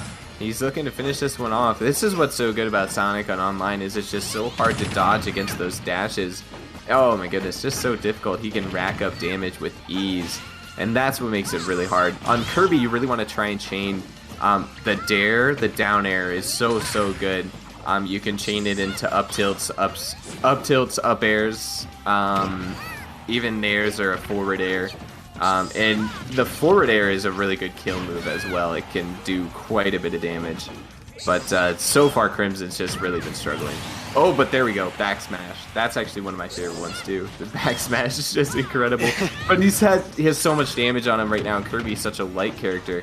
It's going to be really difficult for him to bring this one back. Yeah, he needs to find a grab or a down tilt, something like that, I feel like. But Soul Kick has just done a really good job of maneuvering around, and that's just the nature of Sonic, right? The mobility, but oh, that down B actually almost killed. I'm shocked. I didn't think that would kill it that low of a percent.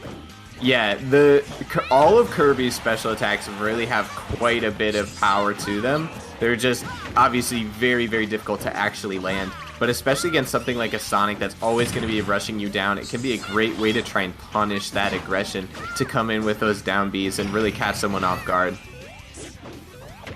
Sonic getting a grab there, not really able to do anything with it. Sonic doesn't have a kill throw, but he does get the good hitbox of the back air, and Kirby at that percent, that's going to be a stock every time. Stop the count! Soul Cake takes game one. I wasn't expecting it. Oh man, this is obviously fake news. Yeah, I just wasn't expecting it. Oh man. Soul Cake takes game one, and it was pretty back and forth. Two characters that kind of do the same things in a very different way. Rack up a lot of damage, but also tend to die fairly early because they're so light. Yeah, definitely. So, I mean, I'm interested. I'm not really expecting him to switch away from the Kirby. I feel like we've seen Crimson on the Kirby all season long. So, I'm curious what he's going to go through here. I mean, honestly, if I'm him, I'm thinking, one or two plays go my way. I played a little bit better, and I easily win that set. I win that game, and I win the set. So maybe he just thinks he can stick with it, trying to keep it going, run it back. Because I feel like that one really could have gone either way. Yeah, and you mentioned one of the things was Kirby is his setup for kill moves. One of the big ones was down air, and we really only saw him use it once. Now, down airing on stage is kind of, it's a little bit committal, because if you miss, you can get punished for it fairly easily. But if you get it, it might be worth it. So I'm looking for him to adjust and, maybe throw out a few more down airs, especially when Sonic is closer to that kill percent. Yeah, I would say one thing, Kirby doesn't necessarily like platforms, as he does go to PS2, a more neutral stage. The platforms can sometimes mess up his combos with the up tilts and the up airs. And so sometimes I would have expected to see something more like a Kalos or a Final Destination. Maybe those were banned out though. But in any case, here we are. PS2, it's not that bad, but I would say not necessarily ideal for the Kirby. So we'll see how it goes. I would say the platforms are easier against the Sonic, just trying to avoid the dash attacks. So that could be maybe the thinking here. As we're going into it, and it's back and forth so far, very evenly matched damage-wise. But I'm not sure about that up B. Really just kind of set himself up to get hit by the dash attack there.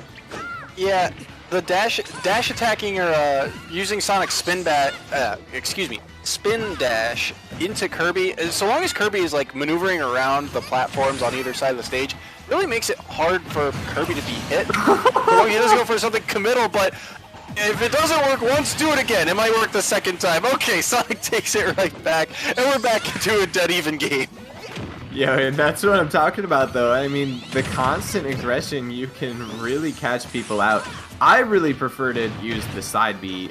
It seems to be the most hated move among Kirby mains, but you can really fit that thing in there in a lot of cases where, you know, technically you shouldn't be able to hit it, but people aren't going to be able to avoid it, and you can do some massive damage. Well, I feel like in a matchup like this, where maneuverability is so potent, side B is such a committal move that it's going to be hard, especially on a character like Sonic, you know, who's just jumping around the entire stage half the game. That going for, you know, a charged side B, while super powerful, it's going to leave you vulnerable to get hit. Yeah, well, I usually don't charge it up. If you're charging it up, then you're asking for trouble. But, Yeah. oh my goodness, and we see the power here of the back air from the Kirby as well, just doing so much damage. You know, and this is the thing from Crimson, where it's like, it feels like sometimes he looks like he doesn't know what he's doing, and other times he just, like, looks like he's just absolutely in sync. He is one with the Kirby. And it's like a swinging pendulum, as right there he gets taken down to his last stock. So much damage on his Soul Cake. He can't find the kill, and there it is. Now we're all even. And what a fitting way to end this game. This whole set has been so back and forth, and it's all down to this. For all the marbles, he's finding grab after grab, chaining it into an up B. Can't quite find the damage off it, though. I would have liked to see him end it with something a little different. Oh, and that up B there was definitely a mistake. Basically let Soul Cake get some free damage. Back and forth we go, and oh my goodness. The suspense is killing me on this one. It was still a good 42% for that combo, but the issue is Sonic can push his advantage so far outside of his own combos, and he was starting to read Kirby's recovery. Too many jump uses, has to find a way to recover low there, but reads the high recovery and clears up the set.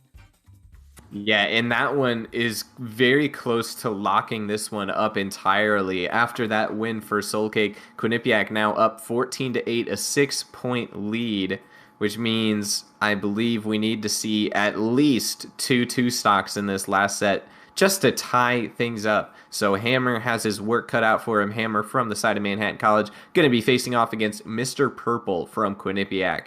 So if you're having fun with some of this EGFC Super Smash Bros. Action, make sure you can keep track of us on all social medias at official EGF. And we're going to be back shortly with the last game of this set between Manhattan College and Quinnipiac. Don't go away.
All right, ladies and gentlemen, welcome back. This is the final game, the final set in this series between Manhattan College and Quinnipiac.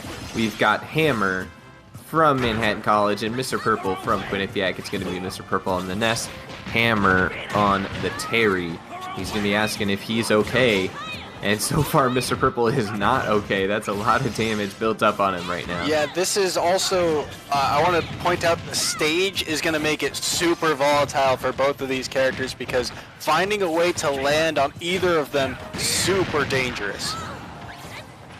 Yeah, definitely. I would say I'd slightly, I don't know. I mean, I feel like both of these characters are really great in their own ways. I think not having the platforms is going to be really difficult for Terry here, though, because we're seeing Ness just chaining these projectiles over and over. Yeah, and this is another one of those matchups where for Hammer, he has to make every hit once he gets in count. He's got plenty of kill options on a super light character like Ness, but he loses go because he loses the stock. That back throw, so powerful, and Mr. Purple takes the lead. Yeah, I mean, such high damage, but is Hammer going to be able to find the kill blow here? He has to even up the stocks right now. Let's see, can he do it? Oh, the perfect shield. A great play from Mr. Purple. Great read. Oh my goodness, the combo. So much damage. He was looking for the kill blow there. He was out for blood. He couldn't quite find it. Oh, and the mating dance. Both players whiffing their grabs, but in the end, Hammer going to be able to take the stock. You could tell Hammer was really searching for a kill move there, just trying to find a way to edge guard Ness. Ness is so floaty that Terry, he plays very grounded, you know, aside from a couple of, you know, aerials, you know, things like the down B make him go up into the air, but aside from that, he plays a very grounded style, and Ness can float around that very easily. It makes it so difficult, and when your options are limited on the ledge like that, Ness is going to find a way to take the stock every time. Yeah, most definitely, and it's just, oh my goodness, Mr. Purple is doing whatever he wants right now against Hammer. So much damage being built up onto him. It looks like he's going to two-stock him unless Hammer can find something, but no, a great combo there. And I mean, if you're Hammer, if you're Manhattan College, what do you do? What do you say, you know?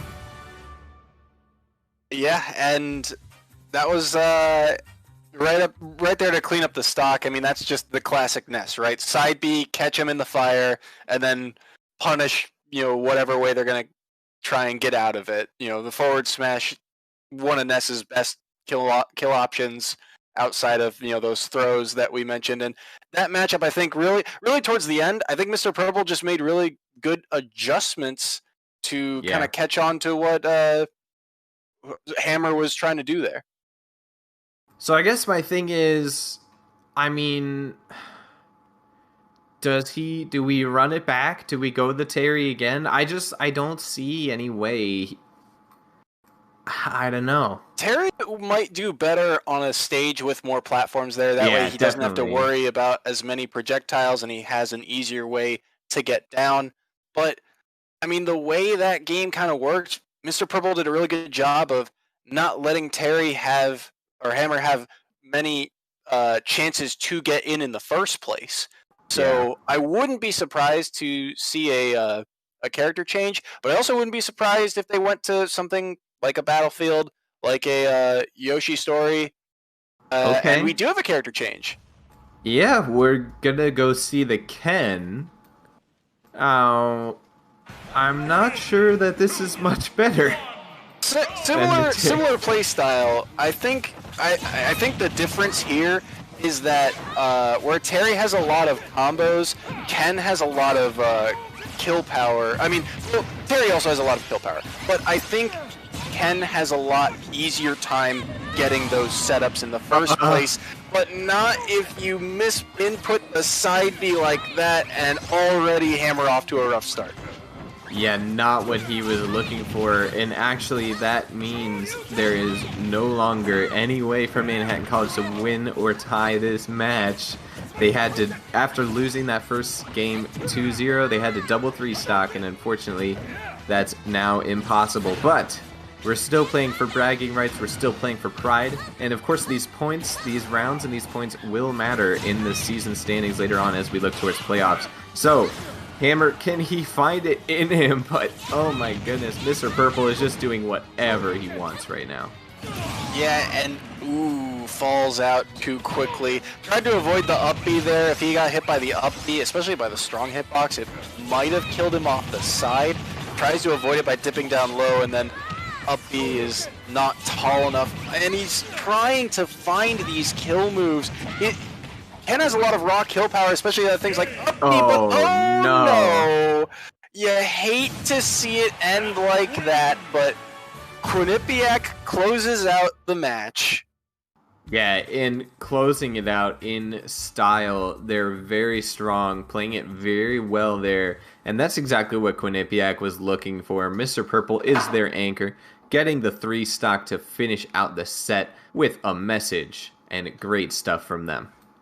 Yeah, and a great bounce back from last week. They had to play William and Mary. That was a very tough set, very close, and this was kind of the set to get them back into the flow of things. Manhattan, really good showing right off the start, but unfortunately for them, unable to clutch it out at the end. All right, so the final score of this one, 21-8 in favor of Quinnipiac Manhattan College. They looked good for a while, but they just couldn't keep it going in the end.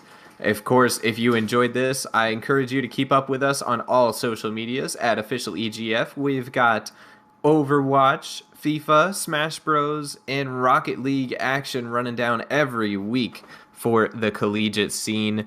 And as well, you can catch me on Twitter at CoolJ_TV.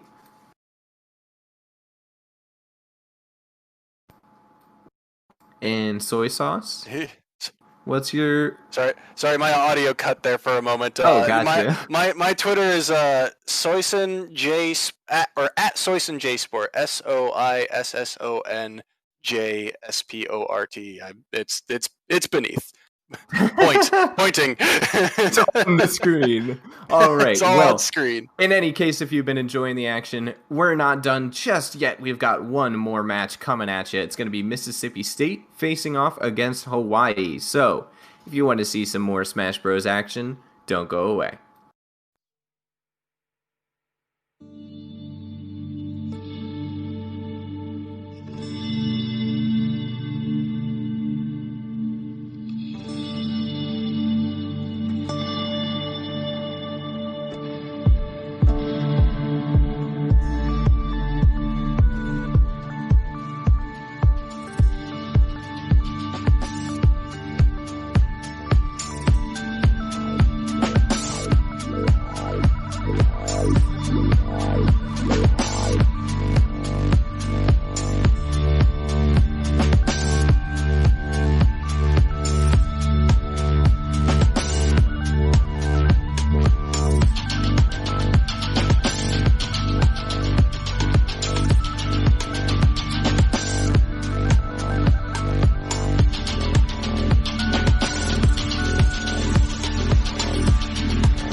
Hello, ladies and gentlemen, and welcome back to the EGFC Season 2 Super Smash Bros. Ultimate Stream. I am, of course, still Cool J, and I'm still here with Soy Saurus, and we're looking forward to some great matchups here. We've got Mississippi State and Hawaii ready to go, and what are you looking forward to in this first matchup, Soy? I actually have not seen a whole lot of either of these two teams, so I'm not really sure what to expect. I do know that both of them have had very good starts to the season. I believe they're both 3-1. If I check my, if I am correct in my, the way I'm looking at the standings, but both of them very good in their own rights, and I'm also very interested to see, different regions of, the world have different, characters that are very common, so I'm very interested to see what type of matchups we get. I am as well. We are going to be seeing, it is Gray for the side of Hawaii and Yosefu. Let's go with Yosefu. I think it's Yosefu. Yosefu. Okay, that's a name. All right. And so, of course... Yeah, so one of the fun things that comes out with Hawaii is that they are in Hawaii, and the famous Nintendo Online experience sometimes makes an appearance. So we'll see how that plays into this match. It's always a factor, but it can be even bigger factor for these Hawaii players. So we'll see. As looks like we're getting ready to go into this one. Both players, crossing their fingers that the Nintendo experience does not kick in. I think we're gonna be doing a lag test. Maybe we'll have to see. It looks like Gray on the Pokemon Trainer for the side of Hawaii, Yosefu on the Simon. If they keep these, that's really interesting picks. Especially the Simon, I didn't expect. Yeah, I have not seen a whole lot of Simon, but I mean, this character has a lot of interesting tools, a whole handful of projectiles, and this character is really about just spacing in general, and it's very awkward hitboxes too, because it's either straight up or straight out with this character. Yeah, definitely. And that looked like an SD? Yeah, okay, so we are just lag testing. Okay.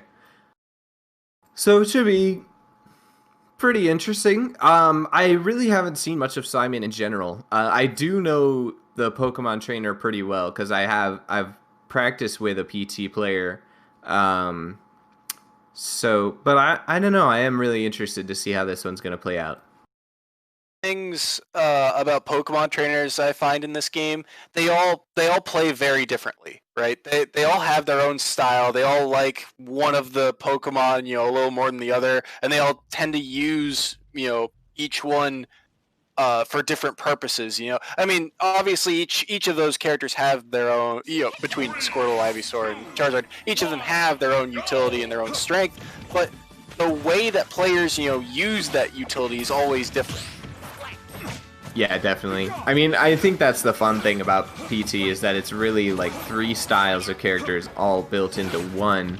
And it's about trying to maximize the strengths of each. But so far, Yosefu on this Simon is just building up all kinds of damage. He's not really letting Gray do anything on this Squirtle phase. He's already up to that 60% damage. Yep, we're going to see the Bulbasaur come out. Really can't afford to stay on the Squirtle once you get to that range because he's so light. He could just get taken down very easily.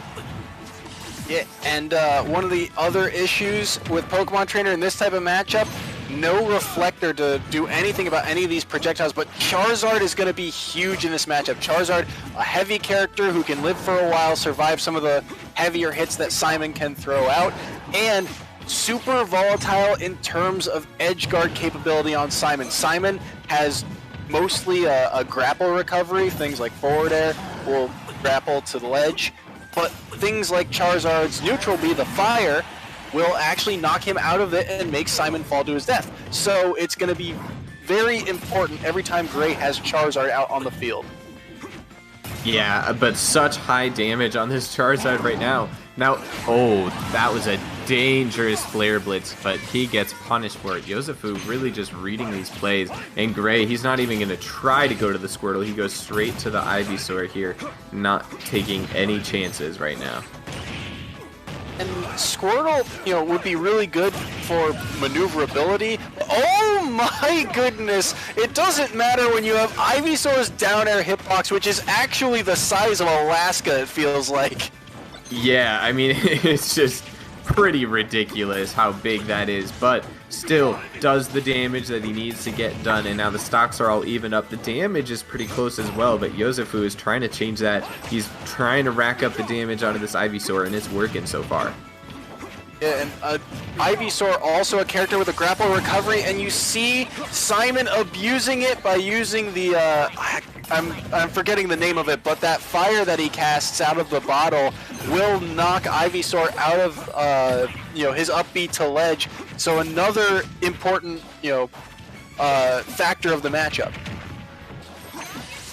Yeah, and a big thing right now. Oh, Gray. Oh, no. Okay, he is going to be able to recover that one. It was very dangerous there. He takes a ton of damage just trying to get back to stage. Now he's trying to get to the Ivysaur because the Ivysaur has given him the most success so far, but he's having trouble. Yosefu is controlling the matchup. He's doing so much work, and there's the kill blow. A 2-stock in the first game of this first set. Every option was covered. The fire covered neutral getup, the axe covered jump, and then everything else, even getup attack or roll, were covered by that F smash. Every single option. It's Simon's, best trait about him is when a character's on ledge, he has so much ability to cover literally everything. Yeah, I mean, what else could Pokemon Trainer do there? Yeah, even if he re-grabs the ledge, he loses grab invincibility, so he's going to get hit by something either way. Just don't get off stage, Forehead. I mean, there's really not much I can say there. Gray, when he was on Squirtle, he looked absolutely useless. Could not get in, could not do any damage at all. The Ivysaur looked a little better, but still struggled. The Charizard really couldn't do much of anything. Yosefu is feeling himself right now. He is very confident. He's very happy about how that one went down. Yeah, he is spamming the gurs. He's feeling it, and I can't blame him. He played that really, really well there in game one. And I think it's worthy of note, oftentimes in competition like this, when you see an uncommon character, you kind of have to assume that they've got this character, on lock. They know all the bread and butter stuff. They know how to combo. They know how to find kill moves. And so the second Simon comes on the board against a character that doesn't have a great way of dealing with projectiles like a reflector, you could kind of get the sense that things were starting to sway towards Yosefu's way. Yeah, definitely. All right, well, so Gray was off selecting for quite a while, and I'm wondering, PT usually such a safe pick. Okay, so he is going to stick to the PT. In general, it seems like people that main PT, they don't have a secondary because PT is just so good in so many situations, but really, this Yosefu Simon seems to have his number. We'll see if that changes here in this second time around. Let's see, what stage is he going to be going to? He ran it back, and I think the thing here, the key part of this match, is Gray has to make better use of Squirtle, and already off the start, he's getting red for it. Yeah, once again, the one rule of playing against Yosefu Simon, don't get off stage, and he's getting off stage. He's immediately forced onto the Ivysaur, barely did any damage. Now the Ivysaur is doing work. The Ivysaur has worked well for him, but it's not enough. PT works well as a unit, and he's only got 1/3 of it working right now. Yeah, and where Charizard has survivability and Ivysaur has the combo game, Squirtle has really been the downside or the downfall of Gray right now, and he has to make Ivysaur and Charizard work, and it's so difficult when Yosefu has all of these options covered. Oh my goodness. He can't even get back to the stage. He was able to build up quite a bit of damage. It'll only take one good hit from this Charizard to knock him off and take that stock back. There's a throw. That's not going to kill, but he's trying to edge guard now with the neutral B. Not going to be able to keep him from getting back to stage, though. And Yosefu already working on building up that damage again. Oh, my goodness. Great. Was that a back air? Great back air. It was, yeah, Charizard's back air is so good. It covers so much distance, and it's so strong. No matter what part of the hitbox you get hit by, it is still going to be the same amount of distance. So it is one of Charizard's best moves. But Yosefu absolutely moving right now on this Squirtle. Oh no. He does not miss. It feels like every time he throws out a projectile, it's a heat-seeking missile just seeking out Gray.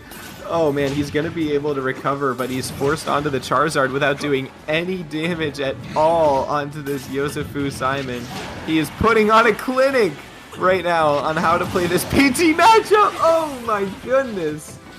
Okay, so there's just no beating this guy. Yosefu is, he's cracked. He's nuts.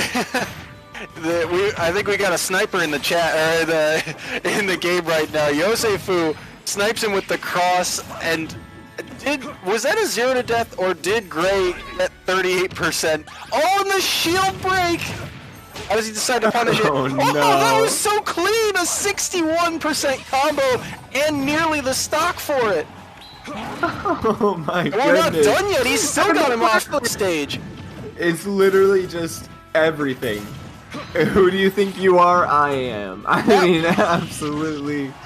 Oh my goodness. That one Yosefu. shield break led to 93%. That is incredible. I'm at a loss. I don't know what to say. I mean, oh my. Oh, the style. Oh, the style. Yosefu says, all right, we're going to get this match off with a bang. Look at that. The fire combo into the up B. The power of Charizard is the only thing that kept that from being a double 3 stock. Just absolute dominance from Yosefu's Simon right there, and that is exactly the start that Mississippi State was looking for here. And yeah, if you're Mississippi State, you got to be feeling good right now. There's got to be a huge wave of momentum for them, because that was what a performance, right? Just everything seemed covered. It seemed like the second Yosefu had center stage and the second he got Gray off stage, it felt over. You know, he just cornered him from center stage. Yeah. And that's crazy for Simon. Yeah, it just complete absolute mastery. Just incredible stuff right there. So much fun to watch, but man, I mean, Gray has a family, dude. You can't do that to him. Oh my goodness. Catch one of these. Catch one of these. It's just so many projectiles. And what do? You know, if you're a Pokemon trader, you don't have a reflector. 2 of your guys are getting hit, you know, or 2 of your Pokemon have larger hitboxes. And the guy who, you know, the Squirtle, we talked about it. The reason that match really, I think, got out of hand was because Squirtle became useless, right? Yeah. He got comboed to like 60%, and at that percent, you get hit by one strong hit, and Squirtle's dead. Squirtle needed to be better that match, and it just wasn't there. Yeah, I agree 100%. All right. Well, we do have a little bit of time left as we get ready for this next one. I do think we're going to go to a quick break while we wait, but we're going to have Renegade from Mississippi State going up against Not Christian from Hawaii. So if you want to see some more fun EGFC action, don't go anywhere. We'll be right back.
All right.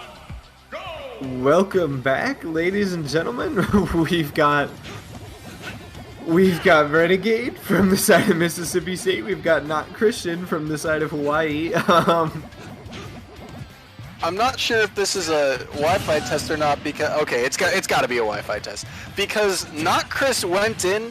But we should preface: Not Chris went into this match picking random. He did not select Ike. He went with the question mark, and Renegade actually did pick King Dedede, so I feel like this is a Wi-Fi test. Yeah, it's gotta be. They're just having some fun with it. I was definitely more than a little confused. And now we're just Random's a bold pick. turbo-inting. Like, Random is the... Alright, I'm just gonna see... Yeah, roll the dice, see what I get. To a King Dedede, that could go sideways real fast. Alright, well... I don't know. I was kind of caught off guard by that one a little bit. I know it's a lag test, but... All right. So I don't know what to expect. We are going to see the King Dedede facing off against a Game & Watch from Not Christian. I do like the King Dedede, but I don't know if he can play it as well as Kufi. Kufi, of course, is the GOAT on the King Dedede pick. So we're going to be going to PS2, and I'm interested. I mean, what are you expecting out of this matchup? So, I think Mr. Game & Watch has a lot of easy combos on a big character like King Dedede, but here's the thing. Game & Watch is one of the lightest characters in the game. I think he's third in terms of weight. And he has that reflector that you're seeing already come out. Dedede likes to spam the Gordo projectile a lot, but Dedede has so much kill power. It's one of those, what's the term I'm looking for? Like glass cannon matchups or double-edged sword. It's going to go heavy one way or the other, I think. Yeah, definitely. Well, it could be. Right now it's heavy in favor of Not Christian, but it's very early on. I feel like it could turn either direction. So far, Renegade's playing this pretty safe. He's trying to look for these openings with the Gordo. He's been having trouble hitting it, though. Yeah, and he's just trying to control center stage, right? I mean, if you give Game & Watch center stage, it's so powerful. I mean, Game & Watch can also cover so much space, but Dedede does it so easily that, Not Chris is just basically saying, okay, I'll give you center stage. I have a way around your projectiles. You have to come to me eventually. Yeah, definitely. Oh, okay. No, he's having so much trouble edge guarding. He's able to get Not Christian off stage, but he's pretty much letting him recover for free. And, really the Gordo is the option for the edge guarding for King Dedede, and he's just having so much trouble getting value out of it. Oh my goodness. Not Chris grounds him and smashes him off stage. That was a clean parry to down smash, and of course the down smash, if you play Game & Watch, you know that down smash grounds you, and it is so aggravating sometimes to get hit by because, I mean, once you're grounded, it's so hard to mash out of it, especially at such a high percent like that.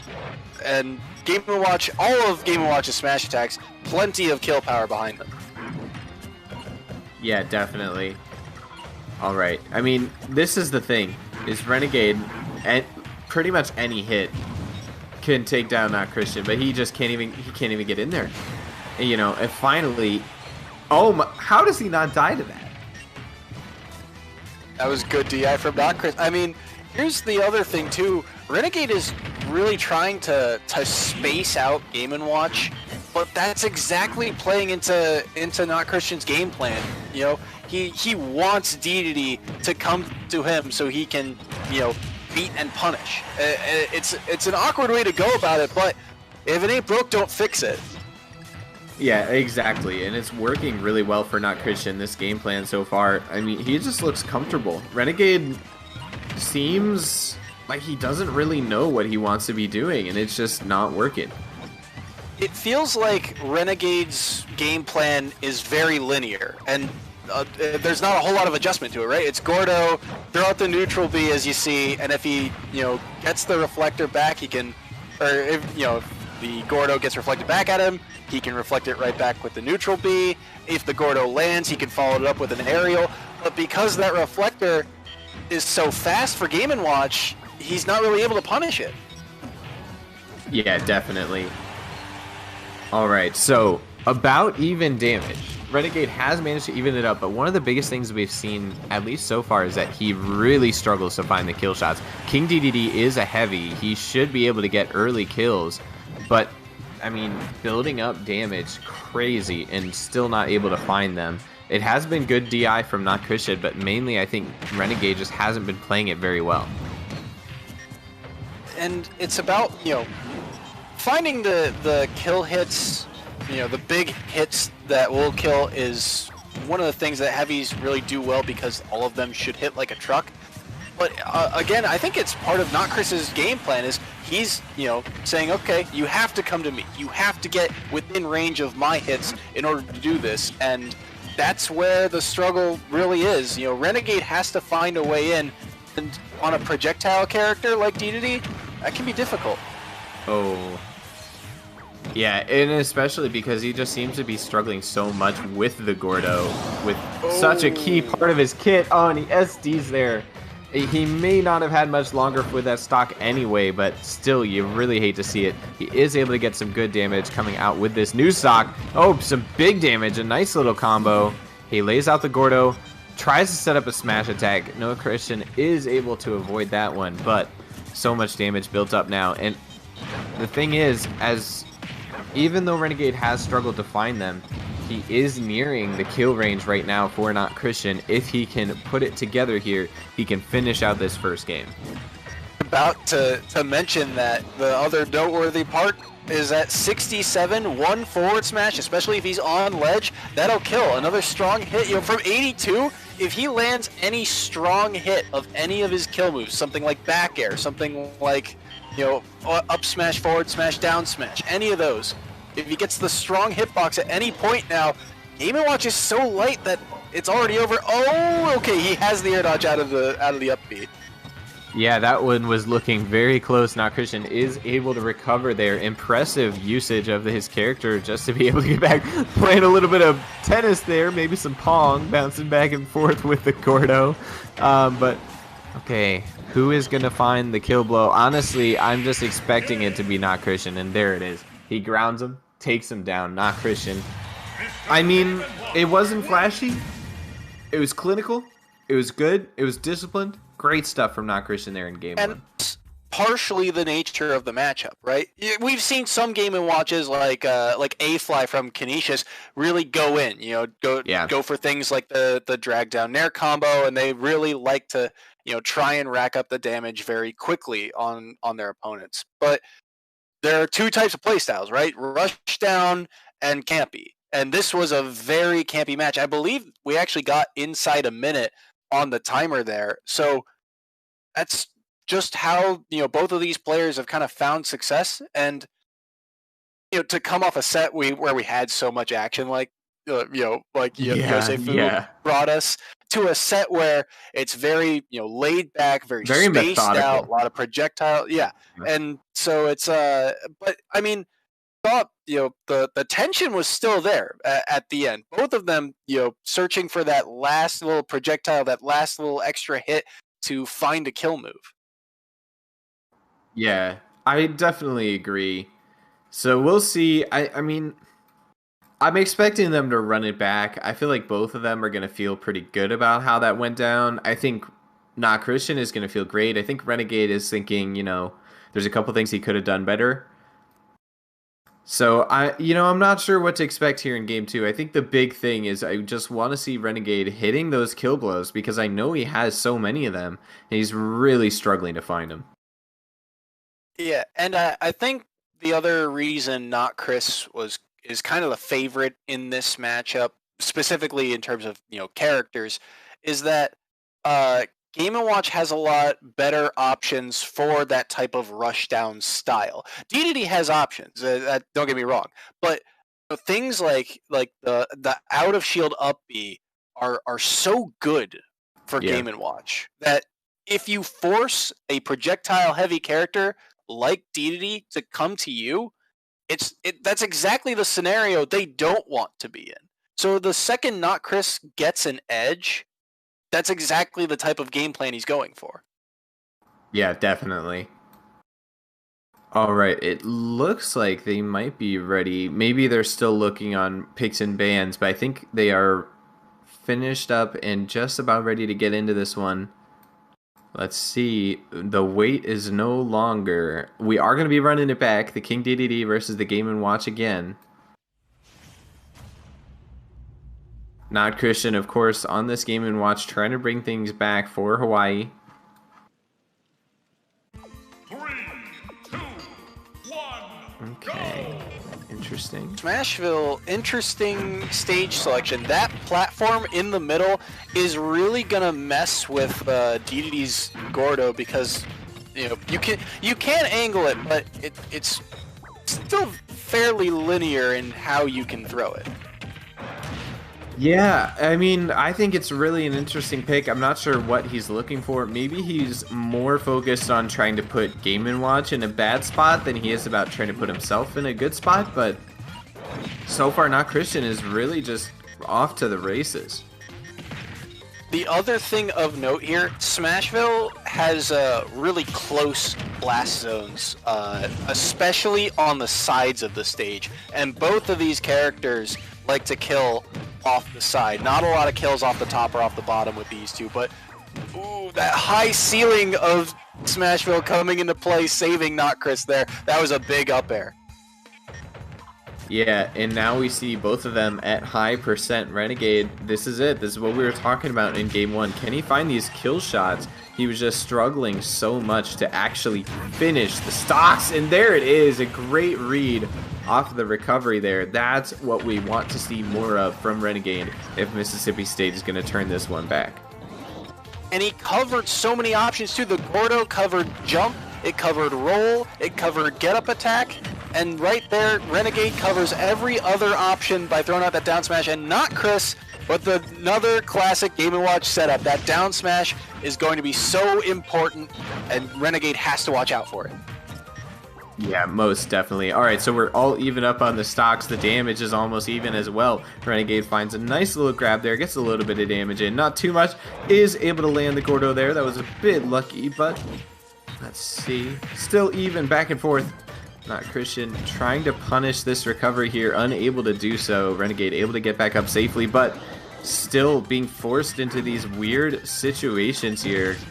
I think Renegade is playing a little bit better in this matchup, but still Not Christian looks like he has the advantage. Yeah, and here's the thing. Those Gordos, Not Chris in the match 1, mostly only reflected Gordos by using the down B. This time, he's approaching a little bit more by using aerials to knock them back, because that also works. And it means that the Gordo becomes a projectile for Game & Watch. So now it's even harder for this large penguin to get in on Mr. Game & Watch. Yeah, definitely. We saw that a lot where he was bouncing that Gordo back, but again, Renegade finding the kill blows. This is what we were talking about, what he struggled so much with. Not Christian not struggling with it at all, finds the kill blow there. And now we're on the last stock. Again, a methodical game. We've burned so much time off. But I really like seeing this patient gameplay, honestly. It's really fun to see them try and really space things out. Not going too greedy, not going crazy over this. Just trying to play the game the right way. So far, a lot of damage built up for Renegade. He has a big advantage on this last stock. Can he find some more, though? Not Christian trying to avoid his way in. A nice grab. Does the back throw. Hits the Gordo. Can he find the kill blow? This is it. This is what we've been looking for. This is what he improved here in Game 2.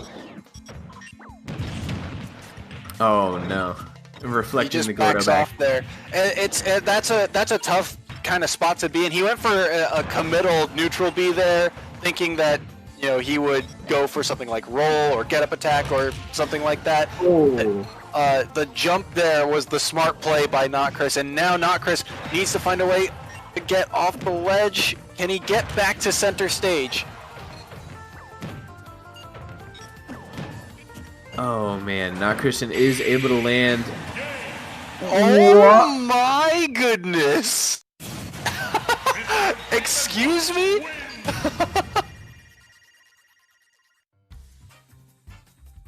I'm in shock. Is that legal? I think that's illegal in at least 5 states, and one of them is Hawaii. That was absolutely brutal. He hadn't used the number hammer, the side B for Mr. Game & Watch like all game. Even when he tried to throw it out, it never hit or never really did anything. He used it once while recovering to kind of stall himself a little bit. Bro. I'm in shock. What a way to end the match. Bro, no. Oh my goodness. You gotta feel bad for Renegade, though, because he had so many opportunities. He had Not Chris off stage for so long. Yeah. And Not Chris was at 100%. You would think DDD fighting a light character at 100% would find a strong hit somewhere, but it's so tough sometimes, especially on a character like Game & Watch, because they can mix up their recovery so easily, so it becomes a game of cat and mouse on the ledge. It becomes a mind game, essentially. Yeah. DDD can only cover so many options, and he just couldn't guess right. Bro, I don't know, man. That 9 was insane. There's no way around it. That 9 was just so clutch. Oh man. All right. Well, in any case, if you want some more skill-based or luck-based action, we're going to be coming up soon with Altair from Hawaii facing off against Canoe from Mississippi State. Wait, are they ready? I think it's another Wi-Fi test. No, but this is Renegade. Is Canoe playing on the same Switch? Well, I think we're still waiting on people to get set up here, so let's see. I think we're just going to go to a quick break while we wait for them to get set up. We should be back shortly here with the next set for this match between Hawaii and Mississippi State, which is shaping up to be a good one so far.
All right, thank you guys for holding on for us. We are back, and it's going to be a fun one. We've got Altair on the King K. Rool for Hawaii, and we've got Canoe on the Jigglypuff for Mississippi State.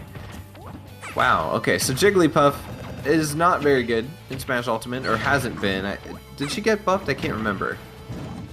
She did at some point. I don't know if it ever got, reworked or anything, but this is another matchup where this is very pendulum-esque. You know, it's gonna go super heavy one way or super heavy the other, because on one hand, Jigglypuff has a lot of early kill options, but will die very, very early to a big heavy hitter like K. Rool. Oh my goodness. I mean, The pressure off stage, though. oh my goodness. Oh, wow. Is this guy a melee player? Are we watching H-Box? Canoe, goes deep for those edge guards. And Jigglypuff can afford it, too.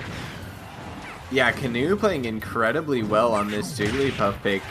Altair, no slouch on this King K. Rool. He is going to even up the stocks, but I mean, that was an incredible punish right there. I hope we get to see ouch on this King K. Rool. He is going that was an incredible punish right there. I hope we get to see more of that. Yeah, and this is going to be one of the things that Altair's going to have to worry about is Puff just kind of gets to attack your shield for free because she's so floaty that so long as she stays in the air, you can't punish her by grabbing her. She just floats away. She's got so many little disjointed hitbox that she can just basically poke you from right next to you, and it's one of the things that Altair is going to have to be very careful of. Yeah, definitely. So back and forth it goes. I mean, Canoe just getting so much damage again. Look at this punish!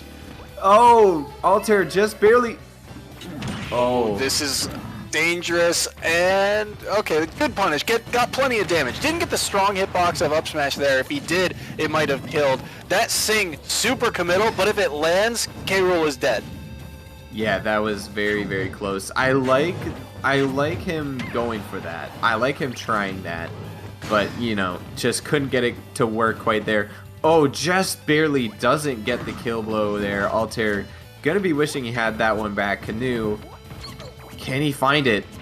Both of these guys know that they are in dangerous territory. They're playing it really safe right now. They don't want to give up that stock, but just barely didn't have enough shield to cover from the blunderbuss. So to answer Puff's mobility, oh, that up B, I have a feeling that's a misinput because there's no good reason to up B right there, I feel like. But I was saying, okay, Nair's gonna take the stock and we're back to even, but the projectiles, Puff does not have a way to really work around blunderbuss or the crown once they're out on the field. So Puff has to weave around these projectiles if Puff wants to poke K. Rool's shield. Yeah, Jigglypuff can't exactly rush down or anything like that. Can't really pressure to try and avoid the projectiles. So just gonna have to try and dodge, dip, duck, dive, and dodge as we go through this one. Just trying to avoid all those projectiles, get in there, get damage wherever possible. Now Canoe is playing it really well, but on this last stock, Altair has had the advantage. Oh, grabs him into the blunderbuss, just barely doesn't get the kill again. Now Canoe in dangerous territory. Any hit is probably gonna do him in, and there it is. And that's the other problem with Puff, is that Puff just dies so early, right? And when you're on ledge, your options are limited. You either gotta stay there, roll, jump, or do something like neutral get up or get up attack, and that's it. Those are all your options. K. Rool just has so many other tools, kind of like King Dedede, that cover so many of those options that Puff just, once they're on ledge, doesn't have an easy way back in. Yeah, definitely. All right, so we're getting ready to keep going. Do you think Canoe's going to stick with the Puff, or do you think he'll switch it up here? I would change, mostly because I think Puff dies too early to K. Rool. But if you have another character similar, honestly, a character like Kirby is also kind of in that category of like you could rack up a lot of damage really easily and find some good kill options on K. Rool, and it would make edge guarding a little easier too because you could attack vertically instead of horizontally, but you would still have that problem of dying early to such a heavy hitter. Yeah, definitely. Well, it looks like Canoe's figured out what he wants. It's just going to be another couple seconds. Altair looks like he's trying to make up his mind about something. Could it be possible? We have seen it, but it's rare. But could it be possible that he'll switch off the K. Rool after a win? I also wouldn't be shocked. There are better matchups against Puff. Puff, for example, does not historically do well against sword characters. The Puff shield break is another part of the matchup that didn't come up in the last match, but might come up in this one. If Puff is one of the few characters where if their shield gets broken, they instantly die for it. There is no, shield break animation and them going dizzy and things like that. It is just Puff goes off screen if the shield breaks for this character. Oh, and he gets the sing, but isn't really able to punish off of it. Oh, that was almost so clean. He wanted the extra damage because he knew at that percent with K. Rool asleep, the rest would not have killed. But if he gets that extra damage and lands the rest, it not only would have looked sick, but it would have killed. Yeah, that would have been absolutely incredible if he pulls it off. But Canoe says, you know what? That combo didn't work. It's okay. I got another one for you. He is able to find the kill blow. He's just barely surviving these hits, and that's another thing that's really keeping him into this one as such a light character against K. Rool. Oh my goodness. Just barely not dying. I'm not sure how. He's able to get back to stage. I really feel like Canoe's goal here is just, let's get some damage. I'm going to lose this stock, but let's get as much damage as possible. And I think it's working out really well for him so far. Really like this stage choice from Puff, because here's the thing that Canoe did really well last game was push his advantage off stage. Think of all those forward airs that you saw. Here's another chance of the rest. Doesn't get the full hitbox that he wanted there, and K. Rool goes away and the game is evened up. But the other part of this stage that Puff really likes is those tiny little slants on each edge, because Puff can crouch now under those projectiles if K. Rool has center stage and is just tossing things like the crown and the blunderbuss. Puff can crouch underneath them if he's on that slant. Oh, the down air nearly spiked! Yeah, I mean, he almost did it. He's so close now. I mean, I feel like any hit could be a kill blow. Can he find it? If he gets K. Rool off stage again and he keeps getting these strong hits, eventually he will die. The blast zones of Yoshi's story are very close together. So if he pushes this advantage off stage again, he clashed with the blunderbuss. I think he wanted to kind of stall it out there. That is something you can do. You can throw out an aerial, and if it's strong enough, it will clank with the blunderbuss instead of killing. But the back air covers so much space and does so much damage. Such a good option for K. Rool. Definitely. Alright, so Canoe down to his last stock. He could easily finish off Altair's stock here, but just still having trouble getting in and finding that kill shot after playing so well in that first game. Oh man. Really like the adjustment that Puff has made, but again, this is the issue of this matchup is K. Rool can survive for so long if you don't find a strong hit as Puff, and Puff has so many different weak hitboxes that combo together. You can rack up all the percent on in this K. Rool that you want, but it does not matter if you cannot find the strong hit. Yeah, definitely. Well, he was able to finish off that stock, but now it's all up to this, and I really heavily favor Altair here. Canoe has to build up a lot of damage before he's in kill range for this K. Rool. Altair trying to predict the recovery, and he does. He gets the grab, and Altair gonna take it. 2-0, and that's great. Hawaii now into the lead off of the back and not Christian and Altair. Great stuff there from Altair. He gets the dash back turnaround grab.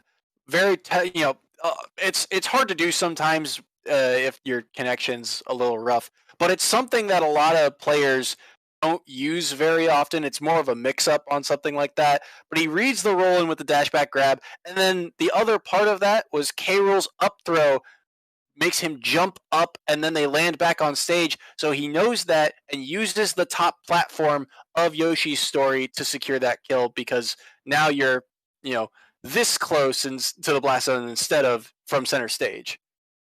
All right, well, we've had a really fun day here with the EGFC, and we're not done just yet. We've got 2 sets left to go. Hawaii is hanging on to a tight 2-point lead over Mississippi State. Up next, it should be Mr. Man from Mississippi State facing off against Jimmy Chris from Hawaii University. We'll get that ready for you in just a moment, and we'll go to a quick break. Don't go away.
All right, ladies and gentlemen, welcome back. We are back with some more Smash Bros. Action. You know it's never going to stop. We've got Mr. Man on the Zero Suit Samus and Mr. Cheese, on the Ken here. And we're here on PS2, and the Ken is getting so much damage down so far. Yeah, and this type of matchup is very, what's the word I'm looking for? Interesting, because, well, you have a very mobile character in ZSS, but if ZSS gets caught out by Mr. Cheese, this Ken, ZSS, another very light character that's going to die very quickly to a heavy hitter like Ken. Yeah, definitely. Well, so far it's pretty even back and forth. Of course, Mr. Man for the side of Mississippi State, and Cheese Brain, Mr. Cheese, from Hawaii. Hawaii currently has a very light lead. Cheese Brain is hoping to extend it, but he loses the first stock there, so far not getting off to the best start. Great conversion there by Mr. Man to land that stun and convert it into the up B. Up B, one of the big moves for ZSS, super committal, but if you land it, it is a kill move. It does a ton of knockback, and it is, you know, if she goes for it, it's the end of her combo. So look for how ZSS goes for the up B and tries to set up into it. Oh my goodness, so much damage. I mean, really, Mr. Man is just playing this so well. Really difficult for Cheese Brain to get anything, and right as I say that, I guess I cast a curse him because Cheese Brain finally finds the killing blow, but still he's down so much damage. He's basically down a full stock. It's just one hit is all it'll take for this stock to be disappeared.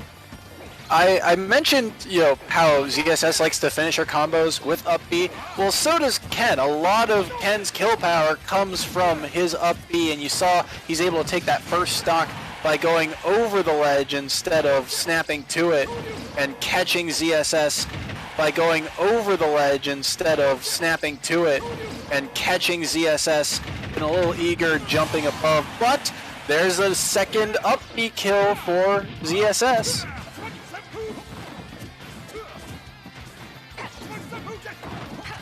All right, we're back into it, and Cheese Brain has just been struggling so much. I mean, he's able to get some damage in, but Mr. Man just looks like he's in control of this matchup. I think he would like to be in a little bit more control, but he's still just really happy with how things are going so far.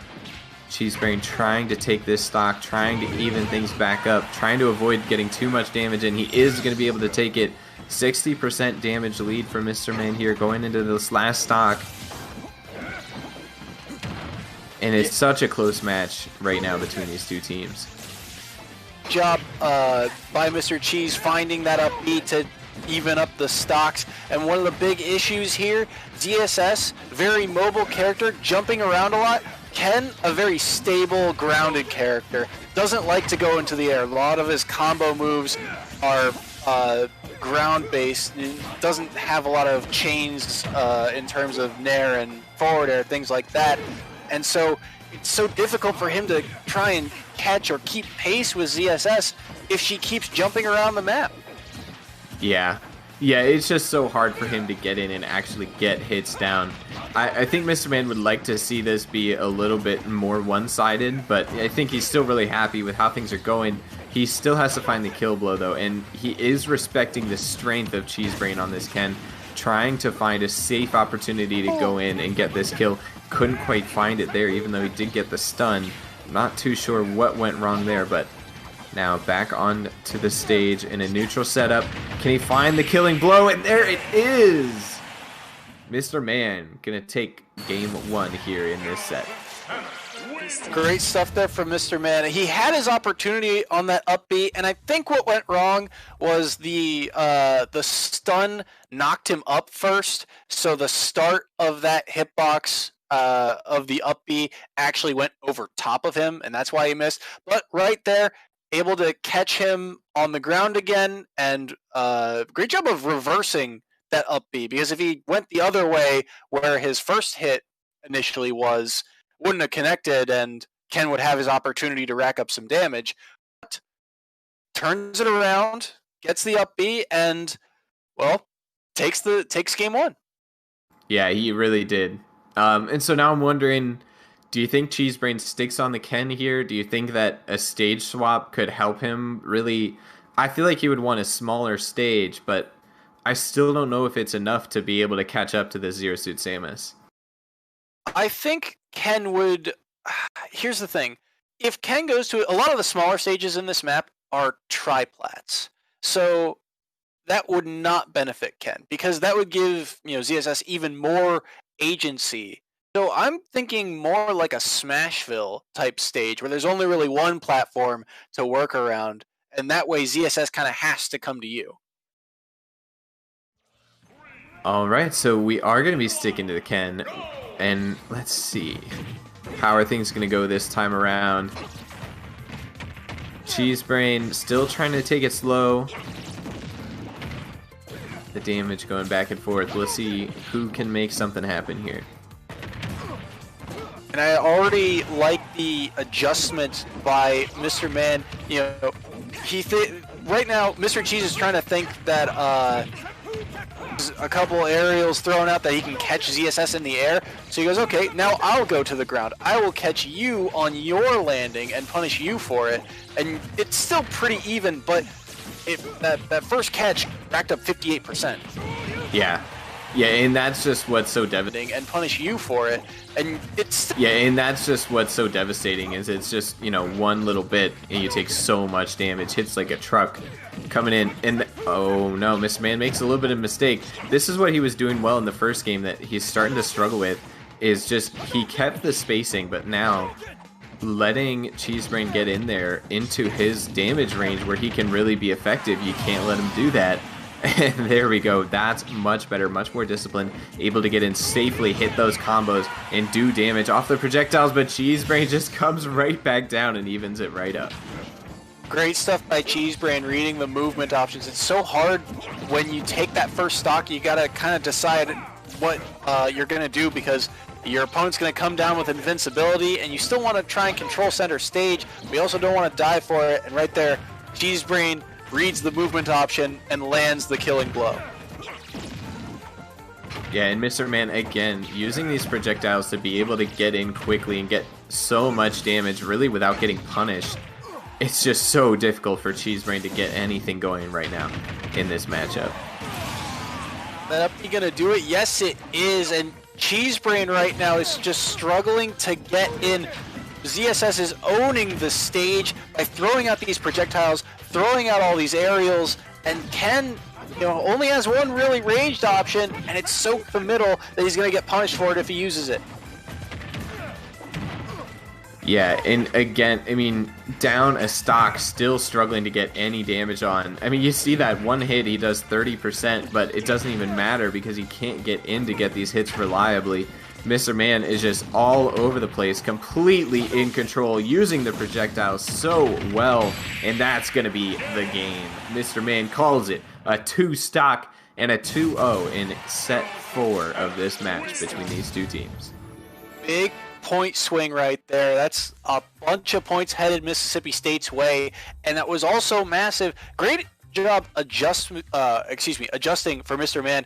He did something that in game 2, or that he did not do, or sorry, I'm messing up my words. He did something in game 2 he did not do in game 1, which was challenge Ken's recovery. Ken's recovery is not all that great. Aside from side B and up B, he really doesn't have a whole lot of mix-ups, and so if he can catch Ken, recovering horizontally instead of vertically, as he did a number of times there, he pushed his advantage even farther by reading those side Bs, by finding out, when Ken was going to up B instead.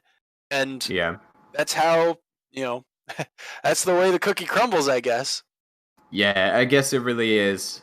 But we've got one more match left to go. Mississippi State up 11-8 right now. A 3-point lead really means that this could go either way. It's going to be Maze from Mississippi State facing off against Double A Battery from Hawaii. We're going to have that matchup coming at you after a short break. Don't go anywhere.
Ladies and gentlemen, the wait is over. It is the last match of the day, and while we're sad to see you all go, we're going to leave you off with a bang. We've got Maze going up against Double A Battery. It's going to be the Mario versus the Cloud, and this one's for all the marbles. This has been a close matchup all the way through, and likely the winner of this one will win the entire match. Yeah, Maze for Mississippi State, if he gets any points here, it will be very helpful, and it is up to Double A Battery Cloud for Hawaii to win out this set if he wants to win at the end of the day. Cloud, a character that's kind of had an uprising in terms of online play as of late, if I remember correctly, and a character matchup against Mario. This feels very even. Yeah, Cloud is a very explosive character. He can get some pretty early kills if he finds the right hits. Mario, very dependable, has a lot of really good combos to rack up the big damage, and benefits from an SD there. I guess the meme there is that Maze is doing a little bit more cheating, maybe DDoS in Double A Battery there. Well, I do want to say that flood was super clean by Maze, because Cloud's up B does not snap to ledge immediately, so he knows that and goes for the wind hitbox, I guess, on the flood to push him away from the ledge to secure that first stock, and that's something that Double A Battery knows going into the match he has to worry about, along with Mario's combo game. So it's an uphill battle now for Double A Battery. Yeah, definitely. But he can find a kill blow here to at least even up the stock score. He'll still be behind in damage, but oh my goodness, Maze keeps going in. Oh, what? That was... Go ahead. I mean, that's rude. That's rude. This man was trying to land, and Maze just said, nope. Oh my goodness. That's one of the things about this style of match. Mario can afford to go off stage, because Cloud off stage does not have a whole lot of options. He can edge guard you, but if he has to recover, his options are very limited, and Mario has so much potency off stage and in the air, and already 85 on the last stock for Double A Battery. Yeah, and he's still struggling to get any kind of damage at all onto Maze. He's looking for something, anything, but Maze is playing this so well. So really suffocating play style just makes it so difficult for Double A Battery to get anything going. And Double A, right now, in terms of finding a way in, you know, he's trying to play so safe, and the safest way for Cloud is to throw out that back air. It's way larger than it looks. It doesn't look all that big. It actually covers so much space and comes out so quickly that it's a good option in neutral. However, if you keep throwing it out there, it gets barely predictable, and Maze is able to find a way in and push Cloud off stage. I mean, at this point, it's one play at a time. You know, you've got to get the stock, and then you've got to worry about the last stock. But right now, Double A Battery, he can't even do that. He just gets taken down 2 stocked, and that one is not going to totally wrap it up. But at this point, we're going to need to see a big performance from Double A Battery to bring this one back for the University of Hawaii. Yeah, it makes it very difficult, because the most points you can earn in a set is 8, and now the difference is by 5. So yeah. He has to, no matter what, win the next 2 matches. However, if there were anyone on Hawaii to do it, Double A Battery would be the guy. He has been the most consistent player in terms of scoring points for Hawaii. He has been here every week, and he has been one of their top performers. So I personally don't know what to expect from for game 2. He might switch up the character matchup. It looked a little rough because Mario just has so much more potency off stage than Cloud there, but maybe he wants to ride this battle out. Maybe he's a player of adjustments. We will see. Yeah, I feel like we've seen nothing but the Cloud from the AA battery. And Maze obviously played so well in that Mario. I don't think he'd have a reason to change. So I'm expecting AA battery to run it back with the Cloud. We'll see if he can make the necessary adjustments. But I mean, based on that first game, I'm not optimistic. AA battery's got to show up big here because Maze is proving to be a very tough opponent. Yeah, and the triplats didn't really help Cloud that much. I mean, Mario really got so many combo extensions off them, and Cloud could not find a way in very easily. So I'm expecting a flatter stage, a wider stage, a Smashville. We've seen a lot as a counter pick to this type of matchup. Kalos, I think, is on the board. Both of them have wall jumps, so I think that type of stage would be very interesting. But instead, it's going to be Town and City. Interesting. Okay. Well, so we're at Town and City, and we're trying to run back this matchup, and already Maze getting in for the combos, doing so much damage, 50% in the blink of an eye. Where did it come from? One grab, one neutral win, and that's all Maze needs to rack up this damage. And here's the issue. For a game that needs to be so pivotal for AA Battery, who needs to win by a lot, both of these characters are rushdown. They need to run at their opponent and just pressure them. Cloud has the ability to kind of like space out and wait, and Mario does too with his projectiles, but they, at their hearts, these characters do their best when they are in each other's face, and that's so volatile, and every stock is important.